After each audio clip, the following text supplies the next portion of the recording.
I said they must be investigated, and we start rectifying. The team gonna start rectifying. I haven't seen them because I saw the investigation team only on Thursday. Okay. So I haven't seen So- these members to give them feedback yet. All right, so you intend giving them feedback on their matter? I will after Please, a year General. after, because I was busy preparing to come here.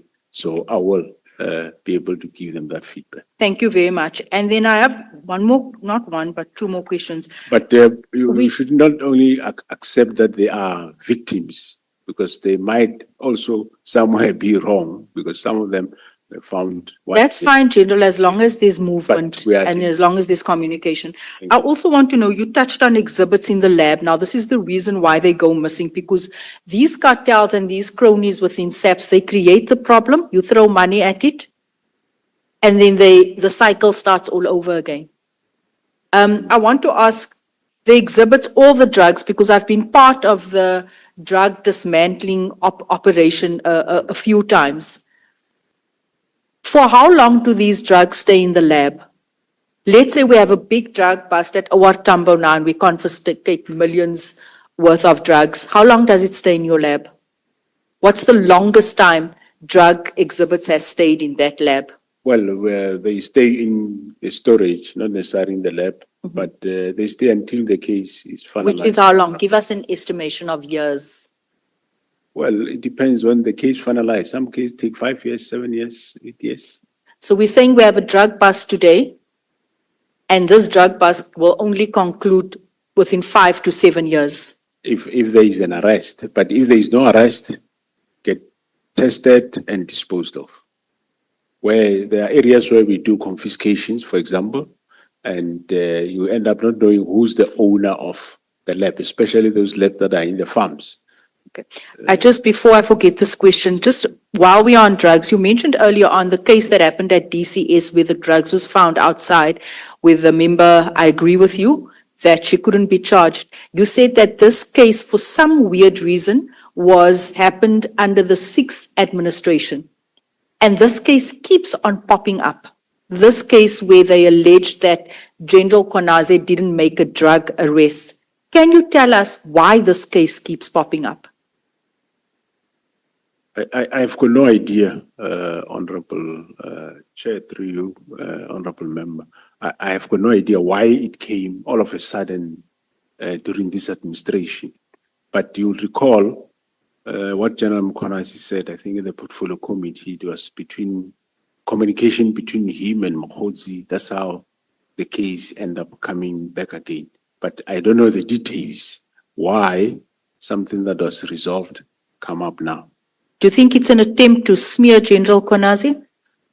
That's what I think. Nothing more than that. That's what I would think. Yeah. General, I just want to see. If drugs and firearms are leaking from within SAP structures, which is extremely concerning. Looking at what happened over the weekend, the mass shooting in Eldorado Park, where 6 people were shot, a young girl, 18 years old, shot in her head. Looking at the previous week, the mass shooting in Westbury. Looking on the Cape Flats, the mass shooting on Lavender Hill. I think there were 3 or 4. All these mass shootings, drug-related. Looking at the weekend, when I watched 2 gangs in Hanover Park, a gang fight live on TikTok for 2 hours, where eventually they were shooting at each other, smashing people's homes, and not a single SAPS van showed up. Does that not qualify General Konazi's statement where he said they are setting us up, our communities up for failure? Does that not directly link to this cartel that you are investigating?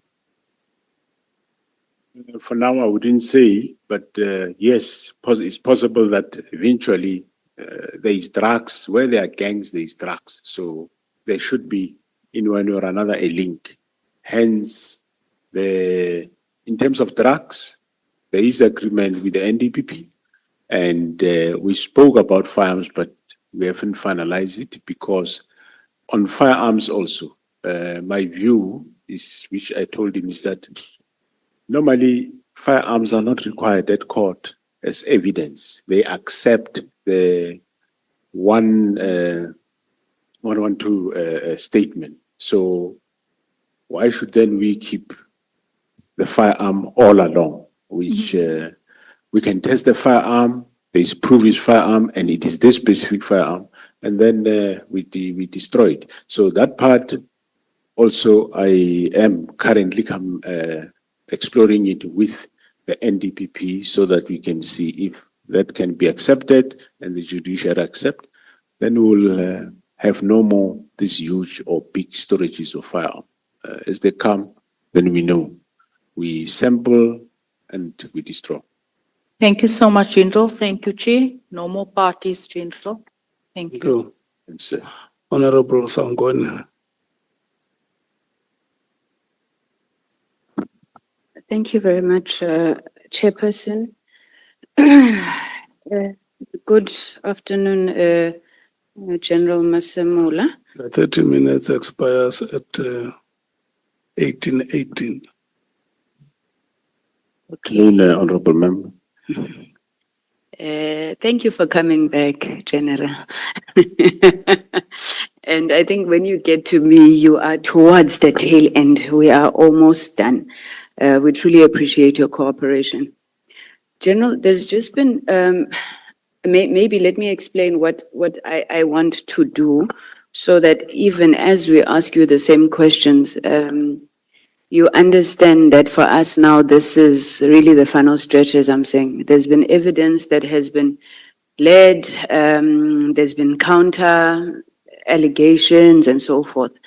And to be honest, let me not speak for everybody, I don't know what to make of most of it. What has been your view about what you've been hearing, by some of your colleagues that have come here?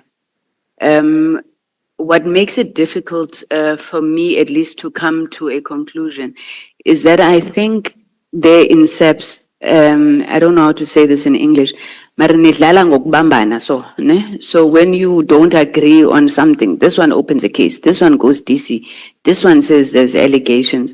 So what do you make of this whole issue?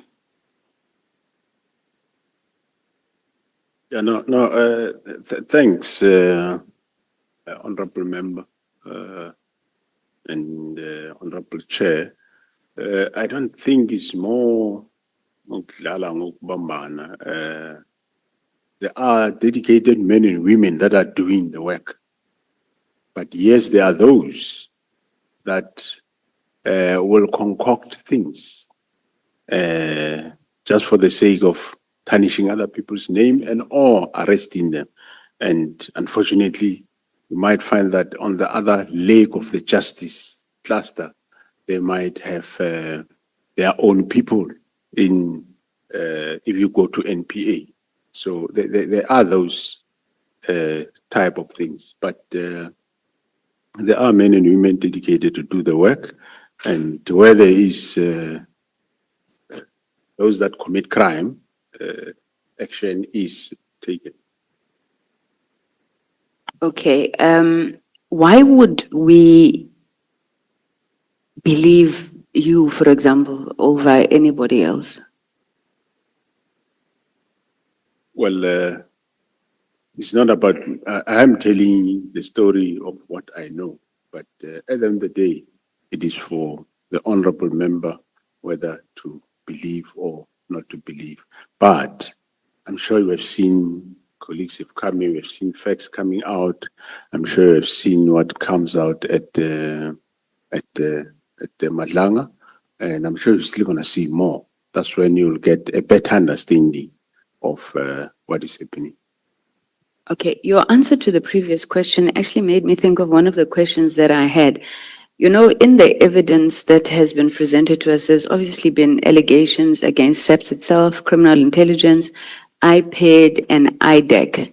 Now, as national commissioner, what do you make of the relationship between these institutions, and what do you think needs to be done? Because even now, you were just saying, some people then have access to a certain component of the justice system. What needs to happen here between SAPS, IPID, and IDEC so that they are not used in these battles between police officers? Yeah, I think one of the things that should maybe be looked at thoroughly is these agencies should look at how you employ, for example, because you sometimes find a poor performer, let's say in SAPS. I don't want to say useless person, poor performer. That would leave SAPS, but then you find him in this other, institutions. And you know the person's capability. And but when one is there, objective is just to do 1, 2, 3, whether there's any material, yes or no, but doing certain things. So, yeah, I think there needs to be some sort of, we employ police, IPID employ IPID people, IDEC employ IDEC people. Not employ SAPS from SAPS to IPID and to IDEC. Somewhere you're going to find a group disgruntled about sitting other group, and the fight will continue. But at the same time, where there is wrongdoing, especially people involved in this organized criminals, there has to be dealt with by both agencies. It has to be dealt with, not a matter of like what we just said now with the Honorable James of smear campaigns, those type of things. No, really deal with where there are problems, deal with it. Okay, thanks, General. Now, you said in your testimony, I think you were speaking to Honorable Nola, you said the PKTT could not be disbanded because the threat for which it was established was still there. What do you mean by this? Because Minister Mhunu testified that in the year before he sought to disband the PKTT, there was only one political killing, maybe meant by the threat for which it was established is still there. Well, one of the political killings I would still remember is that is last year, March, is the one of Mandini, and there has been others thereafter. I can't really offhand recall, Honorable. Give us a ballpark number. But also remember there is cases that they are carrying, that they are investigating. No, I get that, General. I would assume, because where I was going is to then understand if these matters are ready to be enrolled or whatever, why the team needs to be there. I mean, we have listened, throughout these proceedings, the numbers that, for example, you have Honorable James putting in terms of deaths in the Cape Flats, in terms of drug-related issues. So I'm trying to get to this PKTT, this threat that it's protecting, leave the ones that, because I'm sure most even when you were proposing winding down, you would wind down, but people who are running cases, investigations, those remain. So how big is this threat now as it sits based on the number of 1 in the previous year? And in this year, would it be, you've had more than 10 political killings? Yeah, I don't want to guess. I didn't do that. Unless at some point break, I check, but I don't want to. But bear in mind that there is over 50 traditional leaders cases where from KZN that the team is investigating. I think in 1 or 2 cases, they've made a breakthrough. There's still more than 48 to go that they must. Remember when these things happening, we just gave them, extend that mandate to investigate traditional leaders, because in KZN, they were killed in quite big numbers. So there is still a lot of work to do in there. Okay, and then the average case cycle time for the PKTT as opposed to ordinary detectives, would you be able to give me a sense? You might not be, no, I don't really want to guess, but I know that some cases that there were sentences recently are cases from 2021, 2022, which there have been sentences now recently, but that needs to be worked out and one be able to give it. Okay, so is it your testimony that the PKTT has got shorter case cycle times than ordinary detectives? No, not shorter, Honorable Chair. Not shorter because their cases are quite complicated. So if there was time, I could share this with you. Cases of 2017, 15, 18. This page is full of 2017, 18, and 19. And it's been finalized with a guilty verdict. So I think I've got that presentation, General. I think I was looking for more, you know, the indicators that you use to measure success, whether there's different processes in terms of ballistics, whether it's budget, but because you said, and I'm quoting you directly here, you said, this thing is doing well. And throughout these proceedings, we've been wanting to get to understand this thing that's doing well. But let's move on.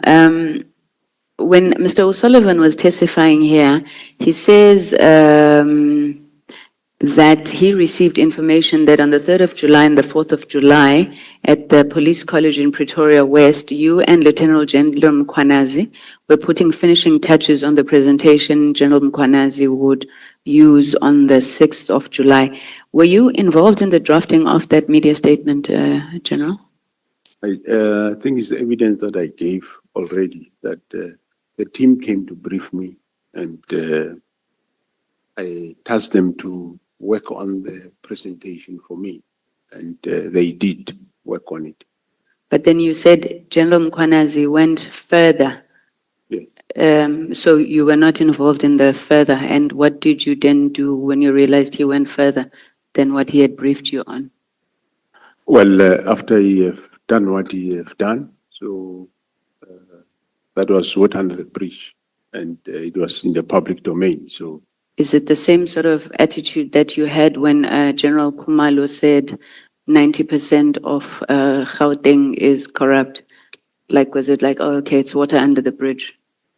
No, I don't say it's the same matter, but there was no reason for me to chastise him after he have read what he have read. He went overboard.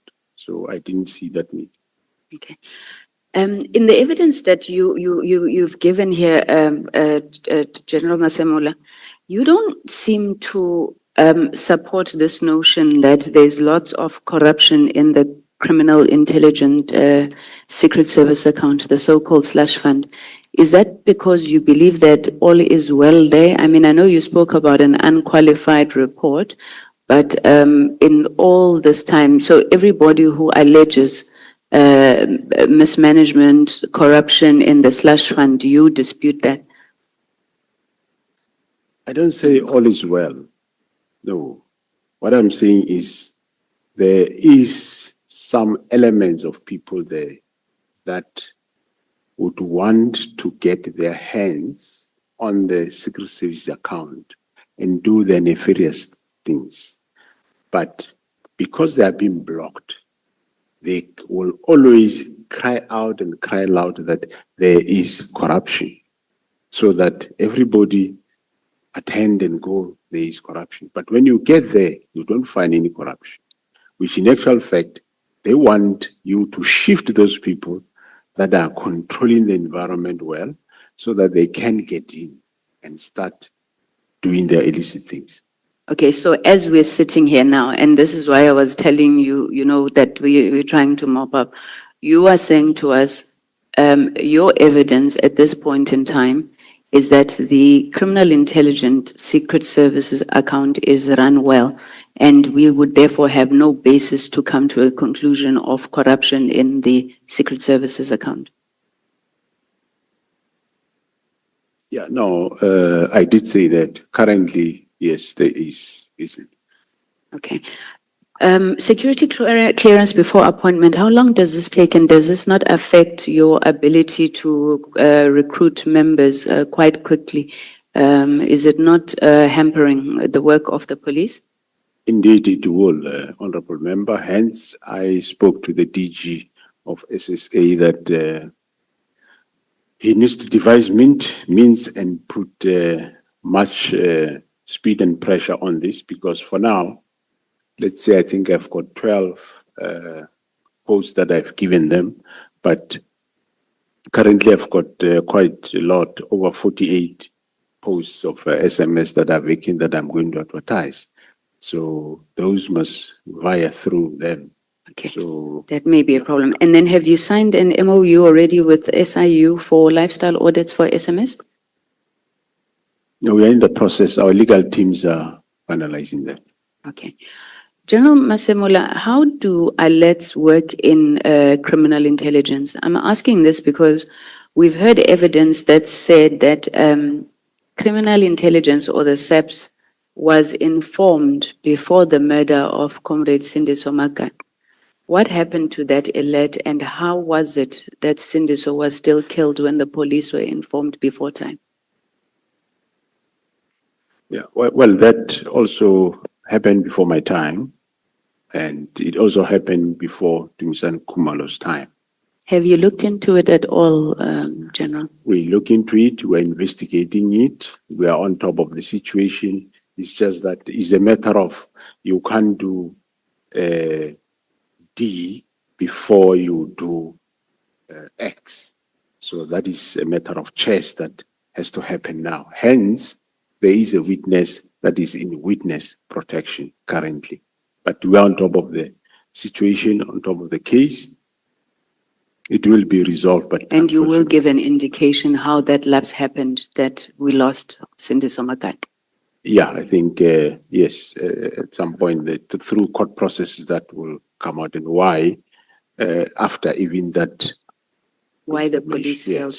Yes, General, what happened to General Mfazi, and what is happening with the investigation of his murder right now? Honorable Chair, with the investigation of General Mfazi is done by the called case unit, which is doing the sense of Meiwa. They are mostly busy with those two cases. They are progressing quite well. I regularly meet the team that the progress seems to be quite not going, but they say the investigation is quite complex. I am sitting on top of them. Actually, I said they must tell me if they want extra hands so that we can push that investigation. Okay, his family and former officer who served with him, they're saying that they have got no communication. They don't know if the police are still looking into this. Is it a matter that you are communicating with the family and you're making a commitment that it's receiving the necessary attention? Yeah, no, I've seen a letter, I think, written by the family where they were communicating with the investigator. And I did undertake to the investigator that I will go even, well, I heard what the investigator is saying, but I said I will myself also go and see the family. General, how is it possible that Mr. Matlala's background was not picked up when he was awarded the Medicare 24, what? I mean, the guy is sitting with 8 cases and all of that. So when they do due diligence, don't they look at the directors? Yeah, the procurement system or process currently, I don't think they provided for that. It's once you are on the CSD, Central Database, you are then eligible.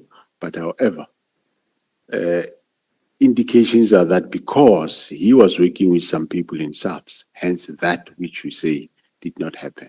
Hence after even his arrest, we pick up a lot of other cases that we're investigating. Okay, because it would be worrying if, I mean, you would have criminals providing services to the SAPS. That's the infiltration you're talking about. But I'm interested to find out, maybe if we could just unpack this infiltration of SAPS by cartels.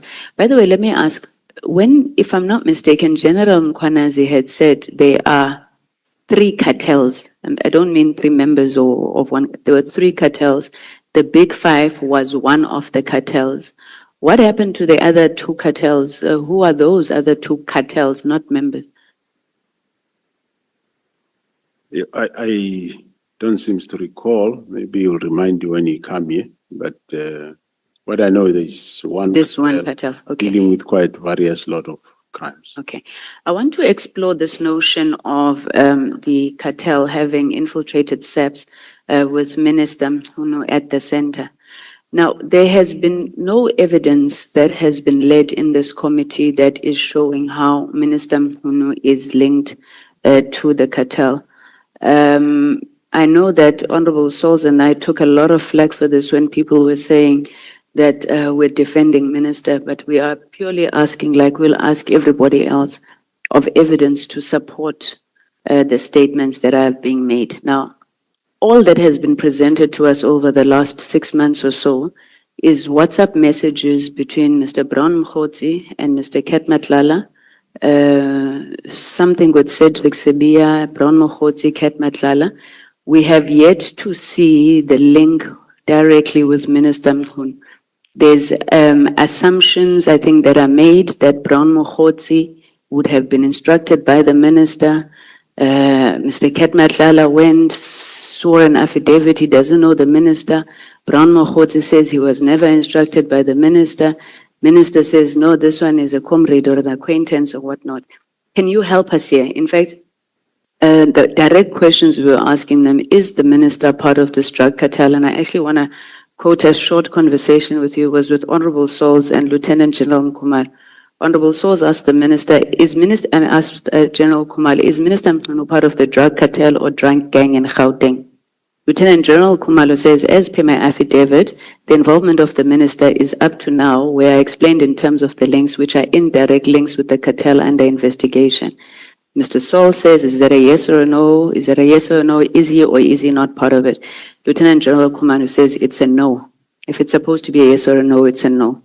Now, I'm putting this to you again, General, because everybody wants us to accept a version without evidence. Where you are sitting now, do you have evidence that Minister Mkhunu is part of a drug cartel? Well, I don't have that evidence, but however, I'm aware that the investigation is underway in terms of the disbandment of the PKTT. You see, the writing of that letter, the objective that is being investigated as to what was the purpose for writing that letter, that is what is under investigation. It's overseen by various others, and I'm sure it will, at the end of the day, it will prove what was the purpose for writing that letter at the end of the day.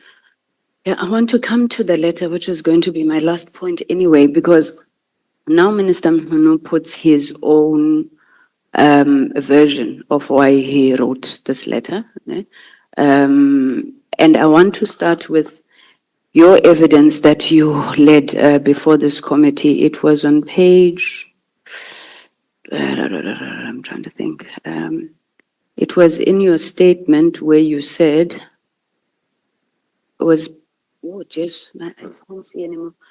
It was page 287, I think paragraph 8.4, and I'm quoting you. You said, I accepted the directive fell within the oversight powers of the minister, but held the view that his insistence on how and when the task team can be deactivated, overreached into my constitutional mandate as the National Commissioner of Police to manage and supervise the police service. Is that still your evidence, General? It's still, it won't change. It's still my evidence, honorable member. But what I'm saying is the main objective. Still, one don't understand why was he doing it, because he was doing it on a team that is doing the work and productively doing work that they know better. Okay, let me put a theory to you and then you'll tell me if I'm wrong. Yeah, and again, General, I'm asking you because I'm probably going to put this theory to these comrades of the ANC before we come to the ad hoc. If I were to say to you, my belief is that Minister Mkhunu may have acted irrationally. He may have overstepped, not that his action was unlawful, he may have overstepped. And perhaps he may have been misled, but I don't know who could have misled him because we haven't seen any evidence to that effect. Would you think that I am wrong? I cannot answer it with a yes or no. I don't know. I think he's the best person to can be able to explain that. The crux of the matter here is he disbanded a team that he knows nothing about. He have had nothing about this team, no briefing whatsoever, just wake up and he disband. And he had the opportunity to listen to what is the team doing. So that's where I can stop thinking. Okay. So finally, no, I still have some few minutes left. General, this issue of expeditious hearings, I think you call them.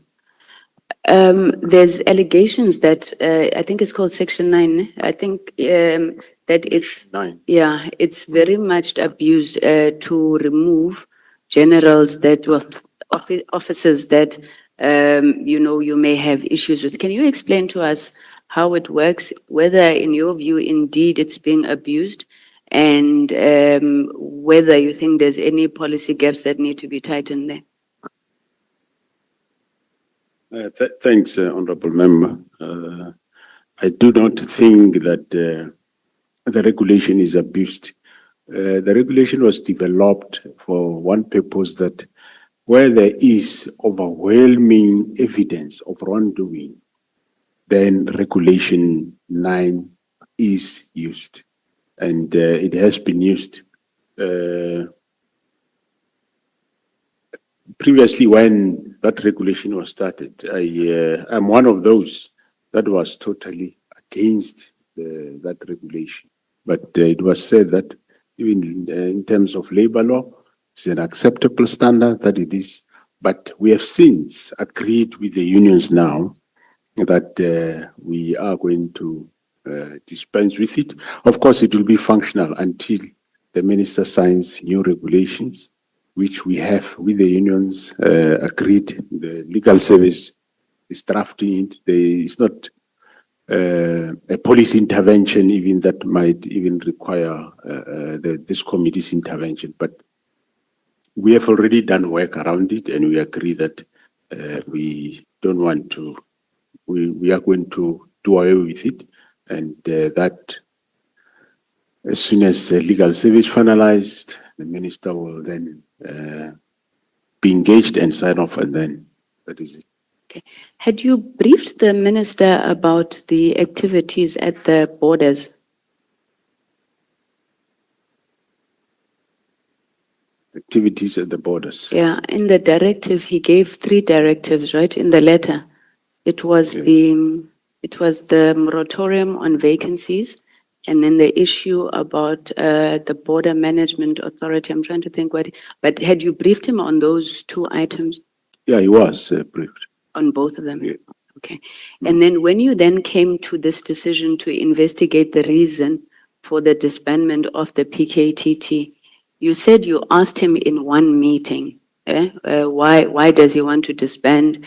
Then he said something that you couldn't hear. when you sought to investigate his reasons, I know they sort of fell into your lap, but have you looked for any other possible reason except for the fact that he's a member of a drug cartel? No, the investigation is still underway. The investigation. So we can't make any conclusive statements then if Not you're still now. investigating. Investigation is still underway, Honorable Member. It will indicate as to what is. No, thank you, General. You've assisted me because I didn't want us to leave here thinking you are saying you are conclusive, you are still investigating. So we can't make that determination at this point. Thank you very much, Chairperson. Thank you, General Masamba. Thank you. Thanks, Honorable Member. Thank you so much. It's 30 minutes exactly. I want to thank you so much. Honorable Shomwe. No, I promised you 30 minutes. Don't worry. We are after the chief whip. It's you. Chief whip, your time starts now. Chief Whip. No, thanks. Thanks, Chair. After him is you. No, thanks, Chair. General, I want to start from where Honorable Sangon left, given the answer that you provided. In terms of our records or the information at our disposal, is that when we do an assessment of the statement or the affidavit you deposited in court on the matter relating to Lieutenant General Sbiya and your assertion before the ad hoc committee, there is a bit of a contradiction there. Because, and when you answer, you'll tell me if our reading of that is wrong and in what way is it wrong. Because it seems to me that exactly on the paragraph that she was quoting, you had accepted that the minister's directive was within his authority, but on the court papers, on the Sbiya matter. But the problem that you were concerned about is his desire or a determination to also decide the pace with the usage of the word immediately. But when we interacted with you as an ad hoc committee, I got an impression that you were fundamentally opposed to the directive and seeing it as not being lawful, which I'm saying appeared to me at least to signal a particular contradiction in terms of your position on this matter. May you please comment on that? Thanks, Honorable Chair and members. What I said is that if, let's say for argument's sake, I don't know the exact words that you are quoting me. If, let's say, indeed he have authority to do it, the manner in which it was done, I feel it was wrong. But at the same time, I still maintain that my view, I think he went beyond his mandate of, in terms of the constitution of developing national policy and giving directions. But at the end of the day, it's for the committee to adjudicate as to which area how far can the minister go and not. Because I might understand the law differently or whatever. But I do acknowledge that, yes, you would recall that I developed a plan of winding down, meaning I said the minister was not asking me to disband, he was directing me to disband. So I accept, I disband, but I was saying not your way of immediately, but let's rather do it in this fashion. I don't see much, but there is a contradiction there, Honorable Member. I'm saying that because you see the way you have been when you were engaging with us, when you came before the committee, and I think even now, you are very categorical in your own words that the minister was wrong. Very categorical. You are very forward about that, forthright. But I'm saying that does not come out exactly the same way on the affidavit that was deposited in court on your behalf and by yourself on the matter relating to Lieutenant General Spear. That's the point I was raising.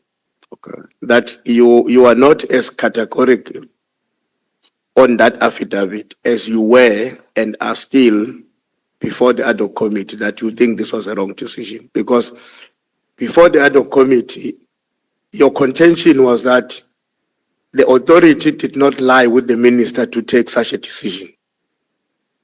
That's the impression I got, and you tell me if I'm wrong. But in the affidavit, the wording suggests, the way it has been crafted, is that, well, never mind the decision and the authority, never mind the authority to decide the way the minister decided. My main concern relates to him regulating the implementation, which you believe fall exclusively within your own domain as the National Commission. Thanks, Honorable Chair. Yeah, well, I can't remember the exact words, but what I said is, let's say for argument's sake, he have the powers that he was doing it. Then if that's the case, the manner in which he was going on dictating, I think that was overboard. It's just an extension of what I'm saying. So we might understand it differently, but I was saying if he have that power, but going as far as saying, do it now, I think that would have been overboard if he had that power. From where you are sitting now, General, do you think that he had that power?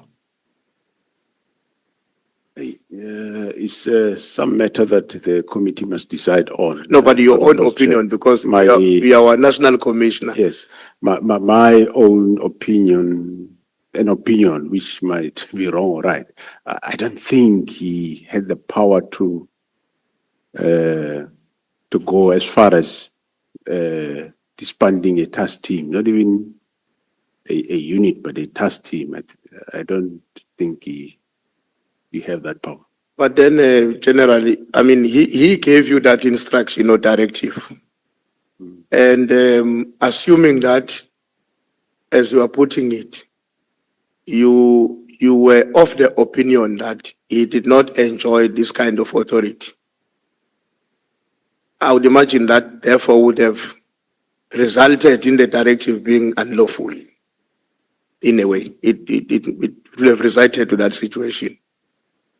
Now, why would our National Commissioner engage himself in the process that implements something that is likely to be unlawful? That's number one. Number two, what would you say, General, to somebody that says, no, the National Commissioner was cooperating and moving along until the intervention by Lieutenant General Mkwanas? Had Mkwanas not intervened the way he did in public, the National Commissioner would have proceeded the way that he and the minister would have agreed upon. I mean, the plans that you were working on, the date that were being extended, 14 January, extension to another date and another date. So how do you respond to somebody that says, here is a National Commissioner who was prepared to move along with something that, as a seasoned police officer, he was not convinced was in the best interest of the country, but he was prepared to move along with it for whatever the reasons, and only got assisted by the intervention of a provincial commissioner who was not happy with the developments as they were unfolding. How do you respond to such a person? I'm on record, Honorable Chair, that I'm on record having said that This directive was not to say, I request you to want to, it was a directive to do it. And I asked for time to engage the minister. That time didn't come. I proposed my plan, sent to him. I waited for response. Response didn't come. I did all that I could do, in terms of complying with the directive. But I did make it clear to him that I think maybe, well, he's a responsible elder person. You would recall on the meeting of 6 March where I said, I asked the minister, Minister, why are you doing this? Take us into confidence so that we know. So that shows you that I was not happy in this directive. Hence, postpone the meeting 27 March. 27 March came, there was no decision, and there was no disbandment of PKTT that me and you know. They were still working. Well, there's a particular reason why I may appear to be staying over this matter a bit longer. Because I understand that as a police officer, you cannot implement a decision that is unlawful. Because in this case, it's not about whether you like the decision or you don't like it. In this case, the question arises about whether the person who's deploying the decision, deciding on the decision, enjoys the authority in terms of the law. But when you move along, if we were to say the Mkwanaze incident did not happen in July, where do you think we will be by now? Because why was it not easy for you to say, I've been a police officer for more than 3 decades. I know what you want me to do is wrong and I don't agree with it. And so as a consequence of my view on this matter, I'm not going to carry it away. I'm not going to carry this instruction. And then the minister will decide. If he says, well, if you can't carry this instruction, I'm going to the employer, your employer, which is the president, and tell him that you are not listening to my directive. Then that gives you an opportunity together with the minister or respectively to go and appear before your employer and say, yes, I disagree with the minister because I think what he wants to do is wrong. Why we did not have that kind of a national commissioner? Well, we do things differently. I might not done your way, I did my way. And I made it clear to him that I don't know why you do it. If we do it, let's do my way. And he insisted, let's do his way. And the 6 March meeting was a clear indicative way that we have different views on the matter. Then came the meeting of the 27th, still didn't work out. And I did went to the employer to say, employer, there is the problem. I don't agree with this thing. But if ever it has to be done for some reason that I don't know, let it be done this fashion. The employer says, yes, I think that's the right way to be done. If it is done, let it be done that way, but I'll talk to you. So you were proceeding with the winding down in line with what you had determined. If it happens, it has to be following. That's the approach you had adopted. Yeah, I wouldn't have done it this way. Okay. I explained him, I think was on record at this forum that his way was the most careless and dangerous way. I wouldn't have proceeded this way. Hence, I pushed that it be done my way. And hence, I never implemented anything until we finalized this matter. So basically, the question I was asking, where we will be now without the July 6, we would have been somewhere towards the advancement of the implementation of that decision, but according to your own way or your own plan. Decision was still going to be implemented, but according to the paces determined by you as a national commission. Well, if he agreed to that, but remember, he wasn't agreeing.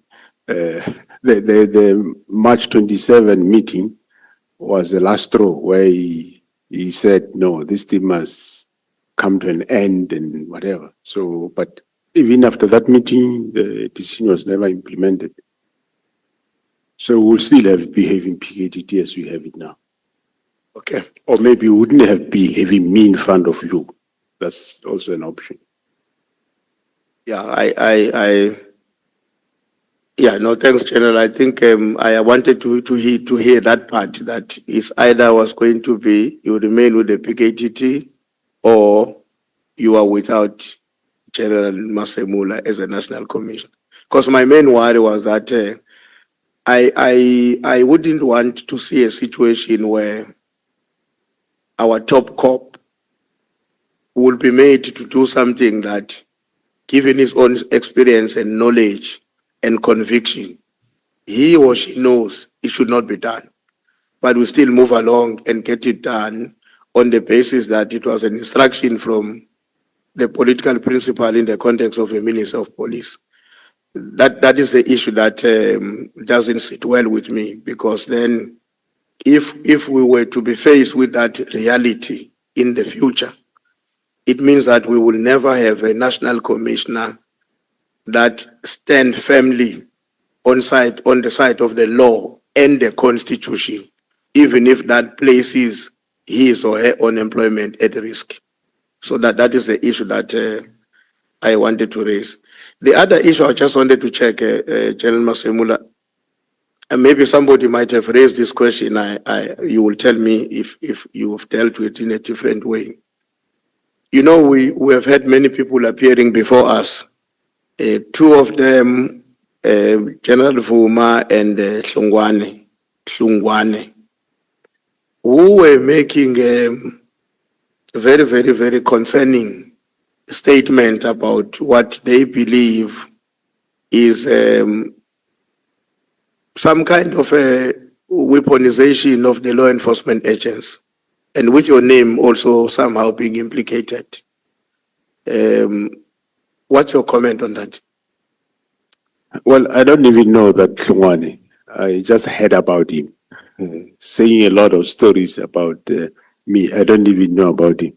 But Honorable Chair and members, I think I'm on record since the morning and last time.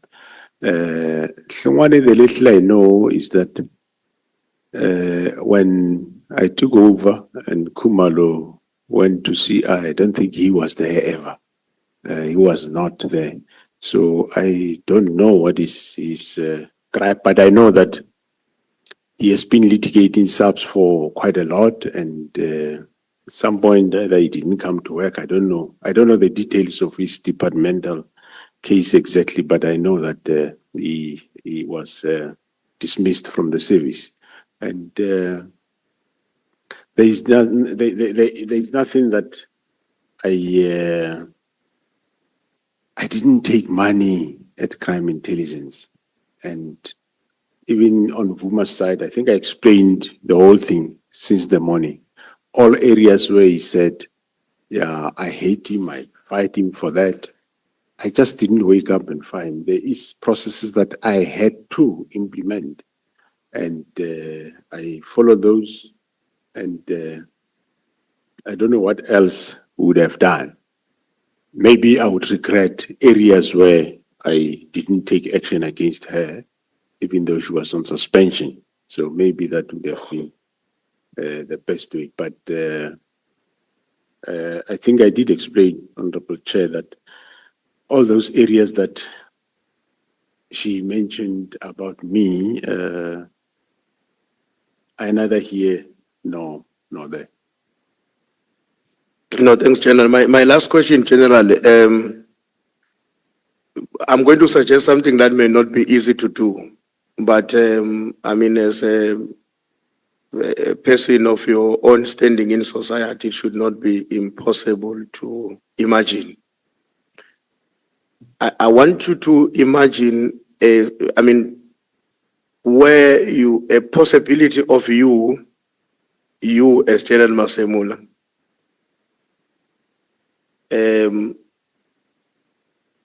how do I put it?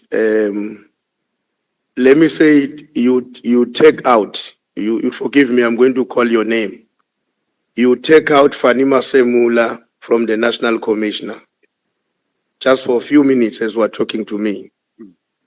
And then as Fanima Semula looks at the National Commissioner and all that has happened over the past 12 months or more as we've been grappling with this matter, and the fact that the ad hoc committee and the Matlanga Commission of Inquiry will at the end be expected to prepare recommendations and maybe certain reforms to be undertaken, some of which may be required to be led by a national commissioner to turn around the South African Police Service, given the condition that it is in. Would you feel comfortable as that Fanima Semula to this national commissioner and the step that he has gone through over the past 12 months, that he can still be a trusted custodian to shoulder the reforms and do so with legitimacy in the eyes of the institution called the South African Police Service? So I'm asking you to speak as Fanima Semula, who's looking at the national commissioner and with a hindsight of where we come from to be where we are today. Thanks, Chair. Okay, thanks, Honorable Chairperson. If I do that, I do not foresee a problem in that. I experienced that which you experienced over this 12 months. And I think it was during my tenure that, yes, these things came out, but they did not start now. Sorry, these are things that comes a long way and they come out now. So I think, yeah, I'll be in the best position to deal with them because now I know what is there. And unfortunately, the service delivery by the organization was being hampered over years by these things. It's not things that happen overnight. They come a long way. And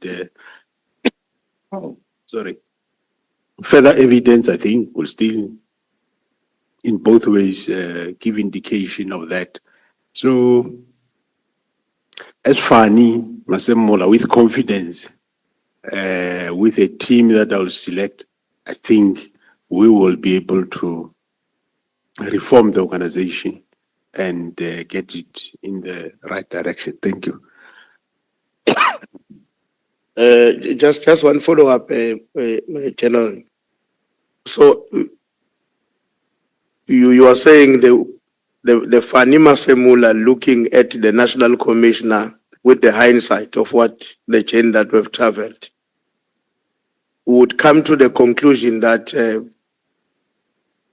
his interventions, his leadership, stewardship of the process of reforming the institution will enjoy the required legitimacy across the board in the institution and maybe society. That's the conclusion you are making. Yes, correct. That's the conclusion I'm making. Okay, Honorable Chair. Thanks. Thank you. Thanks, General. Thanks a lot. Thanks, Chair. Honorable Shongwe. It's now 1840. Your time expires at 1910. Sawubona General. Bona mhlonishwa, Honorable Member. Ngiyaphileka kodwa. Ayisiyazama. Bona nje. Asibonga General. No. Kunomuntu lapha ku TikTok General ugama lakhe u10111 Sean.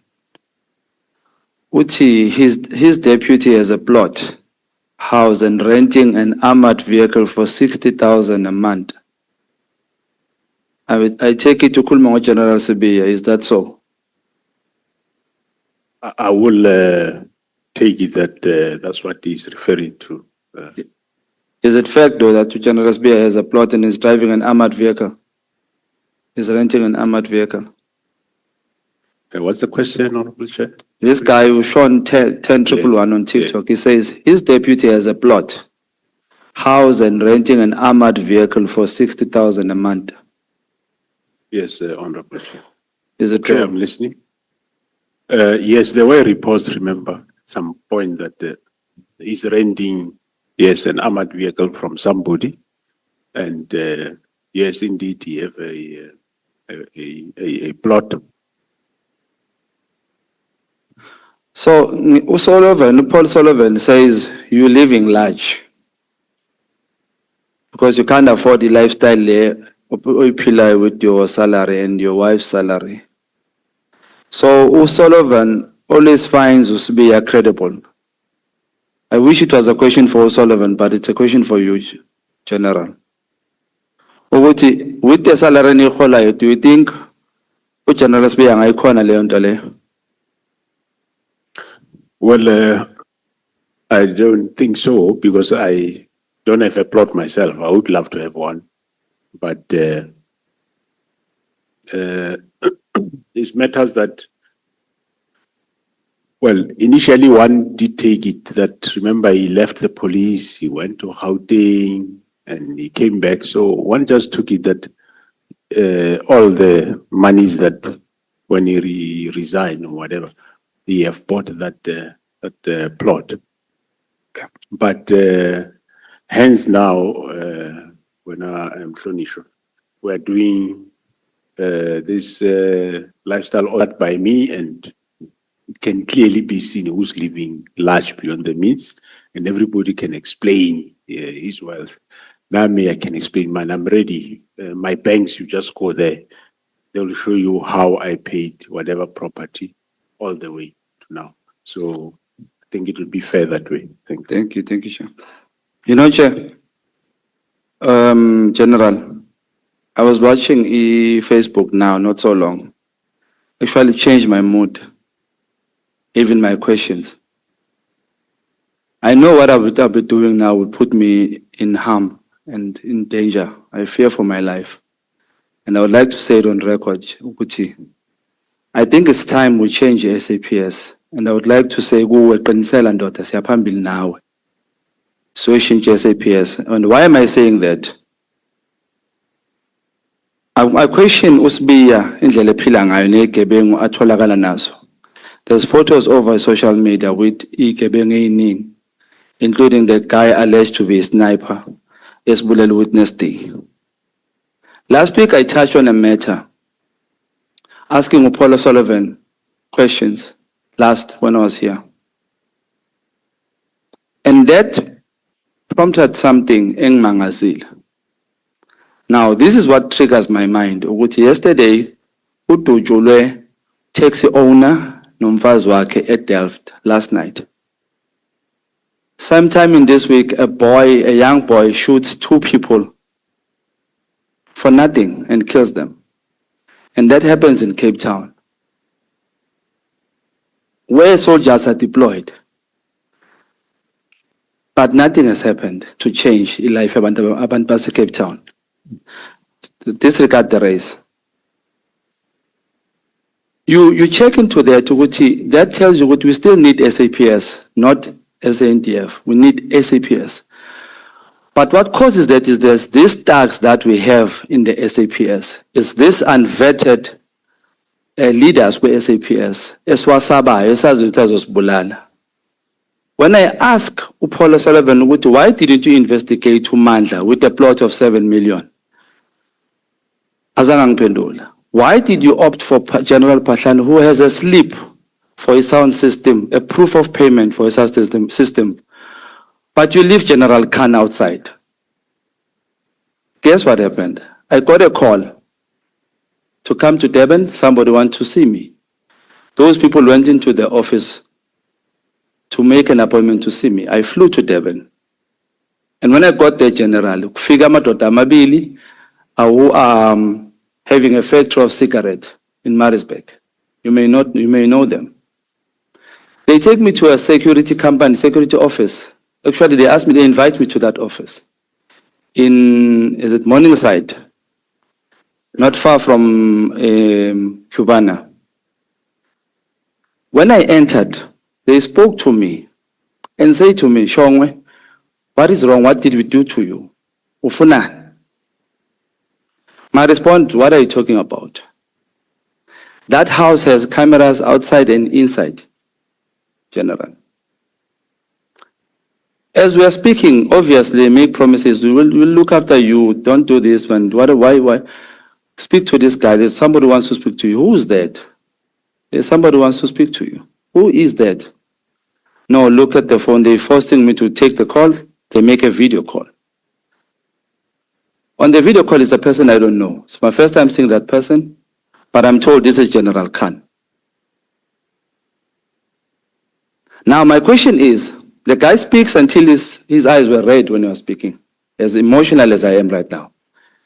He says, "You're suffocating me. Come see me Thursday in Joburg or Friday in Senton. Let's talk. What's wrong?" Yes, on record, I don't see there's nothing wrong in that because that's how we politicians get information. But what worries me is what these two families says to me. There's a family of Maja Janseka who died, a makeup artist who was shot in the head. That family says this case, somebody worked on the case, and they allege it's General Khan who covered for this murder case. The second family is a family of Dr. Abdullah Munshi, who was killed in an alleged road rage. A car bumped into that car behind. The doctor went out and he was shot. But on the street, it said that the father of the son who went to hospital and died on the hands of that doctor is the one claiming that he has killed that doctor for revenge. And again, General Khan's name comes out there and says, it's said to be, he's the one who is the protector. Now, General, it is alleged that us here in Parliament ad hoc, we won't see that person sitting where you are sitting because he claims he's protected. He claims all of us are taking something from whoever he says it to. I won't reveal my sources. I had left that thing. But when I was in that house, that prompted me, if this General Khan, if he is as true as he says he is, why is he not applying to come here and clarify his name? But instead he opts to call me and invite me into their office. Why? Now, Chair, it is important that, General, you rush this. What do you call it, James? Is it vetting, this process? Lifestyle audit. Lifestyle audit, Honorable Chair. This is what I want to know. General Khan lo, ekuthiwa nama-business, nama-10, nama-lokhunja, nama-franchises. Why thatha imali? But question to you is, who is General Khan currently and what is he serving as? Thanks, Honorable Chair. He's a Major General serving at Crime Intelligence. I think Security Intelligence. I might. How did he join SAPS? Correction. I don't have that offhand. The allegation that he was an agent before he joined, is it true? Can't vouch for that. It might be, but I rather opt to go and investigate and then I'll write to the chair, Honorable Chair. The issue that he helped in the issue of 300 million drugs, what happened, Labo?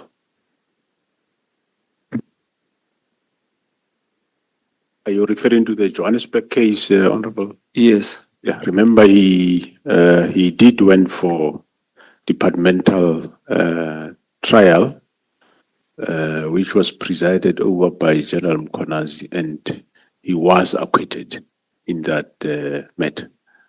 But what were the allegations? But currently, I think it was like I can't remember well, but I think it was like he assisted or people to take drugs or something like that. And General Mkonazi found that actually he assisted in a good way and he acquitted. But currently there is resurfacing of some new investigation, because it looks like the problem was some trade-offs. Some members of SAPS did some trade-off, and probably now I'm sure that which they promised is not materializing. They slowly turning back. So there is some new evidence coming for in that matter. So it's a matter that is being relooked at. We are one general. When some members are making money from drugs, and basically from our township children, youth, it gives me a problem because you see in the suburbs, especially in Cape Towns, criminals know that they can't go there because they are sure that police will catch them soon as the fastest. They'll be caught very, very soon. But in township, it takes long for that to happen. So I want us, General, ukuthi lesibindi eninaso nina nami ngicela ukusithwala namhlanje. Asambeni madoda siyokhulela abantwana bethu. Liyaphela izwe lethu amadoda edla. Sinamaphoyisa esingazi ukuthi imali engakayithatha. What's the need of a person who has serious money to stay in a rank of an office of a police officer if you make millions in monthly? Why don't you leave that space for somebody else to get a job? Are you that greedy? It doesn't make sense to me. So I want to know something. There's a case that was pursued by DA, Yaga General Mdluli. Do you remember? Renting his house to the state. Okay, yeah. DA members will remember that. Do you remember that case? Do you know about it? Yeah. Can you say something about it? I was in that space at some point and I was chased away, so I lost the track. But I will be able to follow it up. Yeah, but it was alleged that he rented his own house to the state. Was that legal? No, it can't be legal, Honorable Chair. Then how come Farouz Khan has a similar case where he rented Inlu to his state, but nothing has happened, and why ungakam charge? Honorable Chair, that came to my attention now, especially when I was asking General Kumalo now about the security clearance of Madondo and Khan. That comes to light, and he's investigating that because it's not right, it's irregular. Ubano investigator. General Timsan Kumalo. Okay, ngicela ukuthatha ukuphakamise inyawo ngoba izwe lethu liyaphela. Ngifuna ukwazi ukuthi nakuukuthi ku wrong umdluli ukuthi aqashise indlu. Why ku right ukukhanda aqashise indlu and uhleleleni lapho. Lana ngicela ungichasele hlalo General. Angina understand, I just need clarity on this ukuthi iPKTT is the one there esingayo namhlanje ethole zonke lezi zinto lezi. Lama cases nalabantu aba-investigatwayo. And one reason abayisetshenziswa kakhulu ukuthi kuvalwe iPKTT ukuthi iyabiza imali. It's too expensive. So the new task team formed by the president, is there a need for it? Where else ukuthi the same cases they are going to investigate athole yibo laba, and there will be money for the new task team but no money for this PKTT. Am I missing something or I understand? Thanks, Honorable Chair.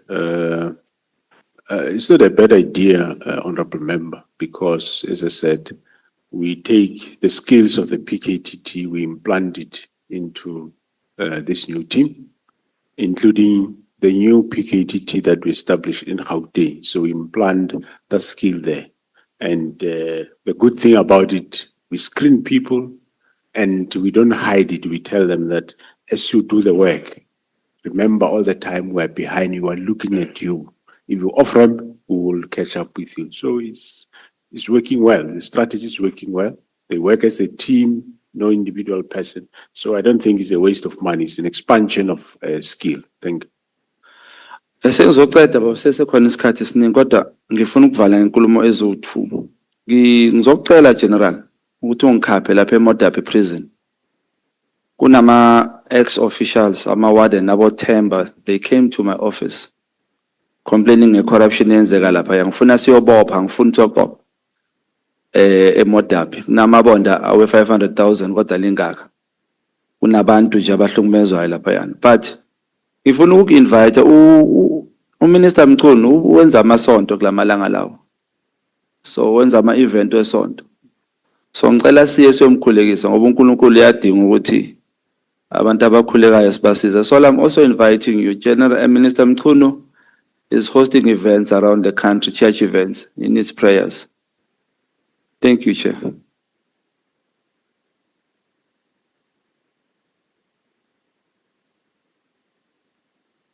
So the Chair, I'm used to 15 minutes.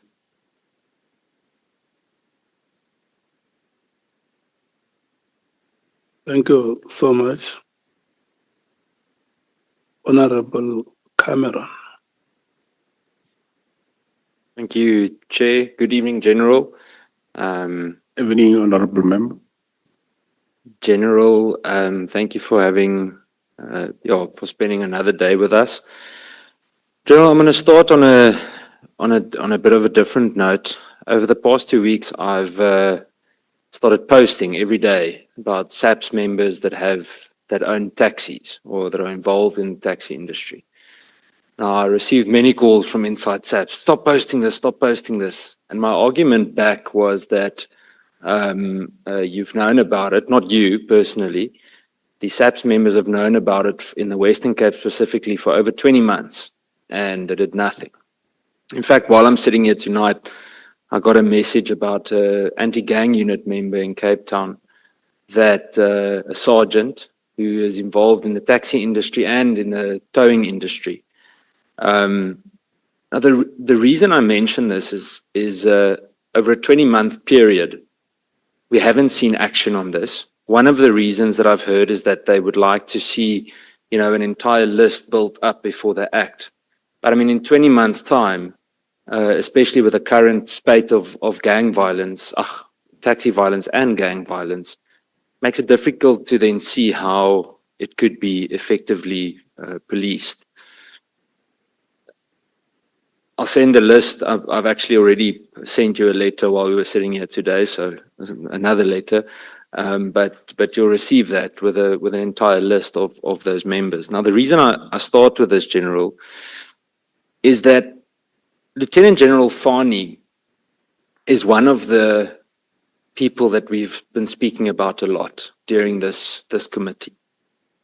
And I asked this to the Acting Minister of Police, Minister Kachalia as well. And I'm going to ask you tonight, why has he not been suspended yet? Why has he not been criminally charged yet? General Fani is one of the main access routes for Mr. Kat Matlala to have gotten into the SAPS. The irony is, I don't know if the honourable members saw it on Facebook, the day after he'd appeared before this committee, he posted on Facebook and said he will not be the fall guy. And apart from thinking it's extremely arrogant, I thought that someone that has been investigated by the SIU for alleged corruption while still working in Treasury was still appointed as the head of supply chain in the police and is still comfortably in his position. So that leads me to my first question. In terms of Mr. General Fani, do you agree that he was centrally placed in the supply chain environment, and what role, according to you, did he play in the Medicare 24 procurement process? Thanks, Honorable Chair and members. The taxi matter, I heard about it, and we will action it. The same team, my team that is working Eastern Cape, I think they'll come and spend time here, deal with the taxi issues, including our own members. I think that will assist. On General Fani, Honorable Member, the current forensic investigation, I'm sure it will assist us, because the other processes, we were able to identify some of the members that were involved. They put them now on suspension. They are being trialed, but I'm sure the forensic investigation will indicate, because it will tell you that, I think you will, at some point he told you that the process happens somewhere there and is right at the end. Hence, I threw now, or I instituted this property audit before they even can finalize the process. So that matter between us and Treasury, it has been a to and fro. I won't say they send him, but it has been to and fro in terms of who should be disciplining. But as we speak now, we've opened an investigation in terms of disciplinary regulations, and it is on the go. I want to understand, what role did General Fani specifically play in allowing Medicare 24 to come into SAPS? He was a chairperson of the bid adjudication committee. There is a bid specification, bid evaluation, BEC. Yeah, Adjudication, yeah. Eventually, then the BAC. So if we read those reports, there is a problem somewhere amongst the members of the bid evaluation. They are pointing that some, not all, some were just there, but they might not have seen whatever wrong is there, but some knew. Okay. And those that knew, we have already dealing with them. But in order to be clear to deal with the entire process, this forensic audit will assist us, but already the investigation is on currently as we speak. And General, in terms of General Fani, how do we justify him remaining in his position? I mean, if the people below him, some of them below him have been suspended, etc., possibly criminal proceedings have started, why do we allow a key access point to remain the same, especially with the links to Mr. Matlala? Well, let's say if you would like to finger, it's not only him, it's the whole BAC, which there are about 4 or 5. So that investigation, but for now, the investigation is on him, but one will also look at the others once there's a clear direction in terms of pointing of fingers. Apologies for interrupting you, General. Have the other people part of the BAC been suspended? No, Not? including him. It is the body below, Okay. the bid evaluation. You see, I really struggle with this, General, because what I asked General Fani as well is that apart from other parts of due diligence that needed to be done, for goodness sake, someone like General Fani in a position that he's in should know when he's dealing with a criminal and when not. It can simply not be that slips through. Now, we asked a lot of these questions in October of 2025. It's now almost, just after mid-March, and we haven't seen any movement. And I heard about the forensic investigation, but from my exposure to forensic investigations, they don't necessarily need to take that long. Now, I asked this same question, quite similar, to General Fani regarding the failed Medicare 24 procurement process, the flawed process that was allowed to proceed, and the lack of proper due diligence. In light of those answers, I want to continue with one or two more on the said topic. When Lieutenant General Fani was questioned on this matter, there were specific shortcomings in the procurement process. I mean, we've seen a lot of the shortcomings. It's been presented before. Weren't those shortcomings enough to suspend and investigate the entire adjudication committee? Yeah, currently, Honorable Chair, there is this problem that most of the work is done at the evaluation committee, and what is done on the upper level, based on what advice of my risk officer, is that you might suspend and you might end up reinstating, but the best rather, let's see who played which role, which will be now the forensic investigation that will indicate. So instead of one rushing, rather, I think they just say is if a month left, then one will take it from there. General, I think I don't have another question regarding that specific, but I think you understand the frustration. When we look at the taxis, for example, that's why I use it as an example. You know, we go on for such a long amount of time and we don't see movement. I know the next one that I want to touch on is internal audit recommended at the end of January 2025 that the Medicare contract should be stopped. Now, between then and I think another 3 months, another 30 million rand was paid.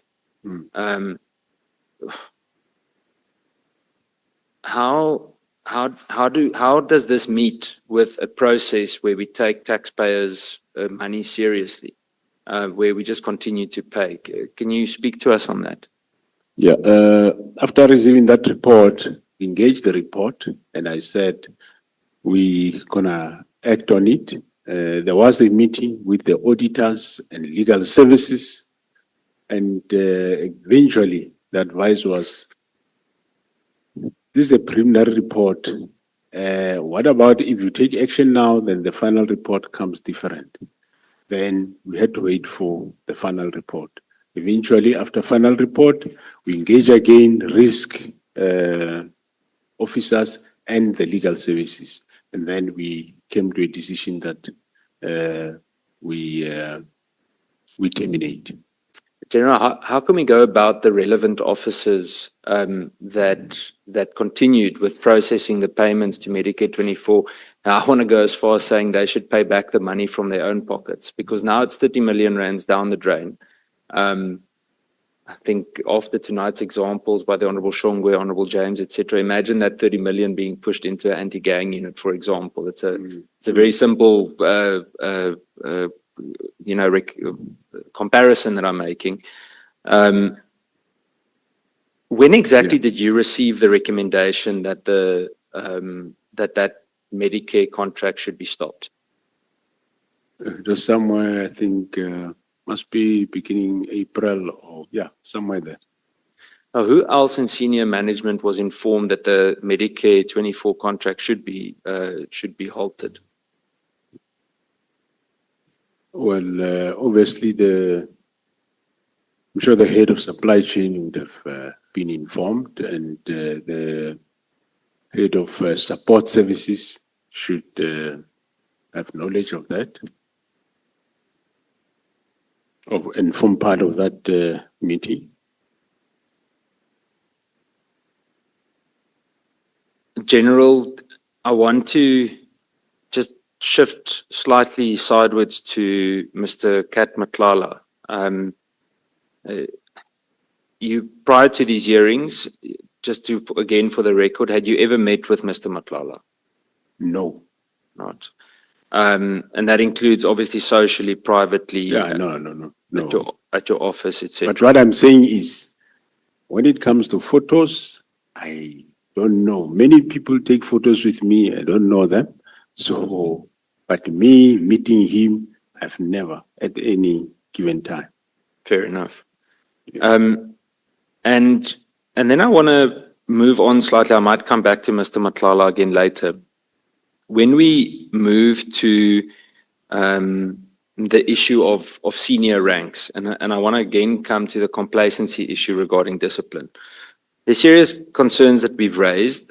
One of them being, I've been speaking on it before, but as a committee, we raised the issue at the police committee of Lieutenant General Mboto.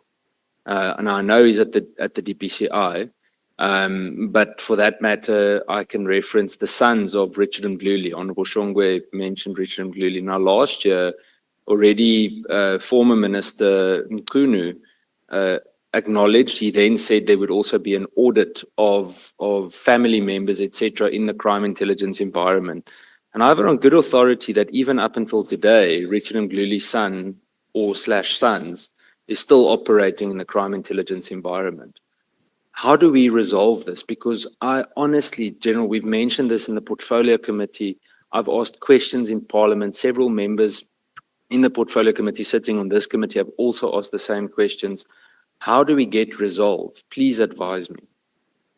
Well, the first resolving of the matter is firstly to transfer those people out of crime intelligence, deal with them wherever they are, if there is any misconduct in how they got into the organization, which that can be done now, because remember I said it did indicate that there is this transformation strategy with myself and the acting minister are implementing around crime intelligence, which he wants that we implement by 1st of the new financial year, which is 1st April. So as we finish, part of it is some transfers of people from that environment, start afresh altogether. So I want to zoom in on that a little bit more. You'd remember the story with General Mboto when he was still a SAPS member before he went to the DPCI. He was moved for sharing all sorts of interesting videos and photos on a WhatsApp group. I think it was in FCS in the Western Cape, if I'm not mistaken. And I remember General Libya said to us that, you know, it's not a punitive disciplinary process. My problem with this is during the same time period, there were really serious allegations, affidavits, investigations regarding interference of serious gang arrests in Cape Town, interference of, I think there was one member that was on an Interpol red list. They also interfered. Now, my problem with the transfer, I understand the way you've described it now.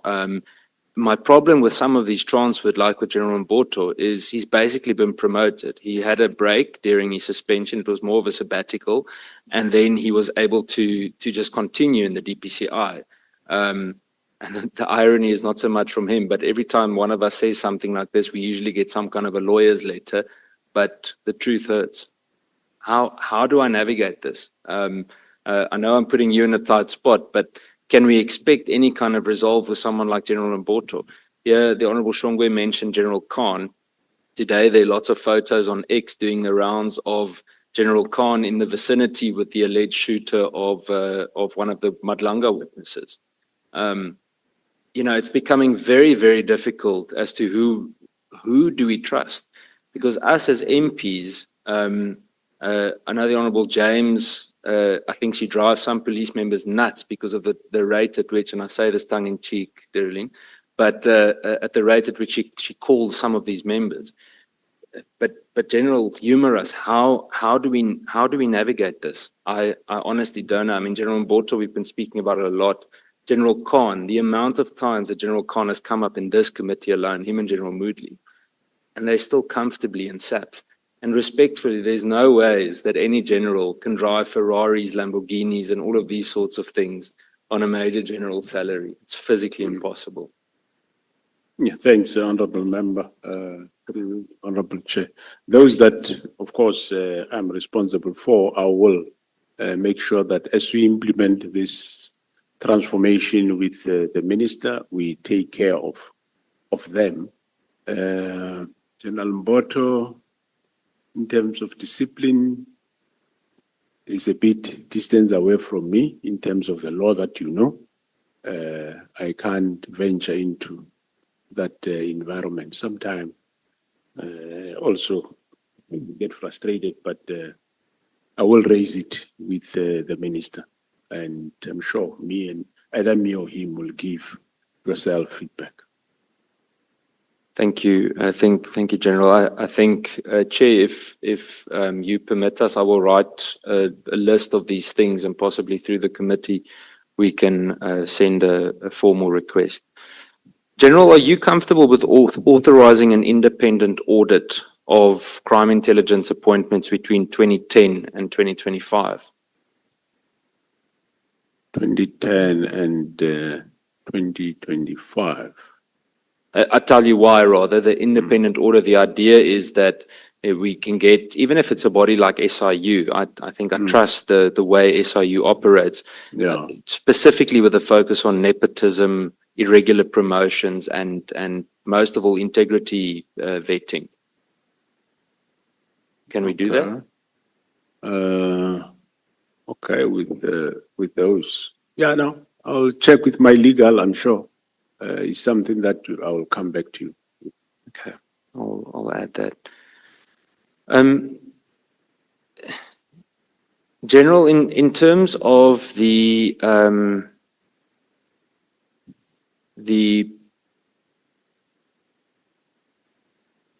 deciding where to go next. I've got a lot of questions and I don't want to waste too much time. I want to understand in terms of IPID. The committee has heard extensive evidence about IPID's incapacity, or rather incapacitated state, including its reliance on SAPS for analytical capacity and forensic services. Do you accept that an oversight body which depends on SAPS to investigate SAPS is structurally compromised? Well, up to so far, I am not aware of any compromise, and I think they've been getting the best service. But however, as they are independent, by nature of their name, they're independent. They can probably be fully independent, even with regard to forensic services. Okay. What would your recommendation be to make IPID genuinely self-sufficient so that it does not rely on SAPS to investigate SAPS? How do you think that should be done?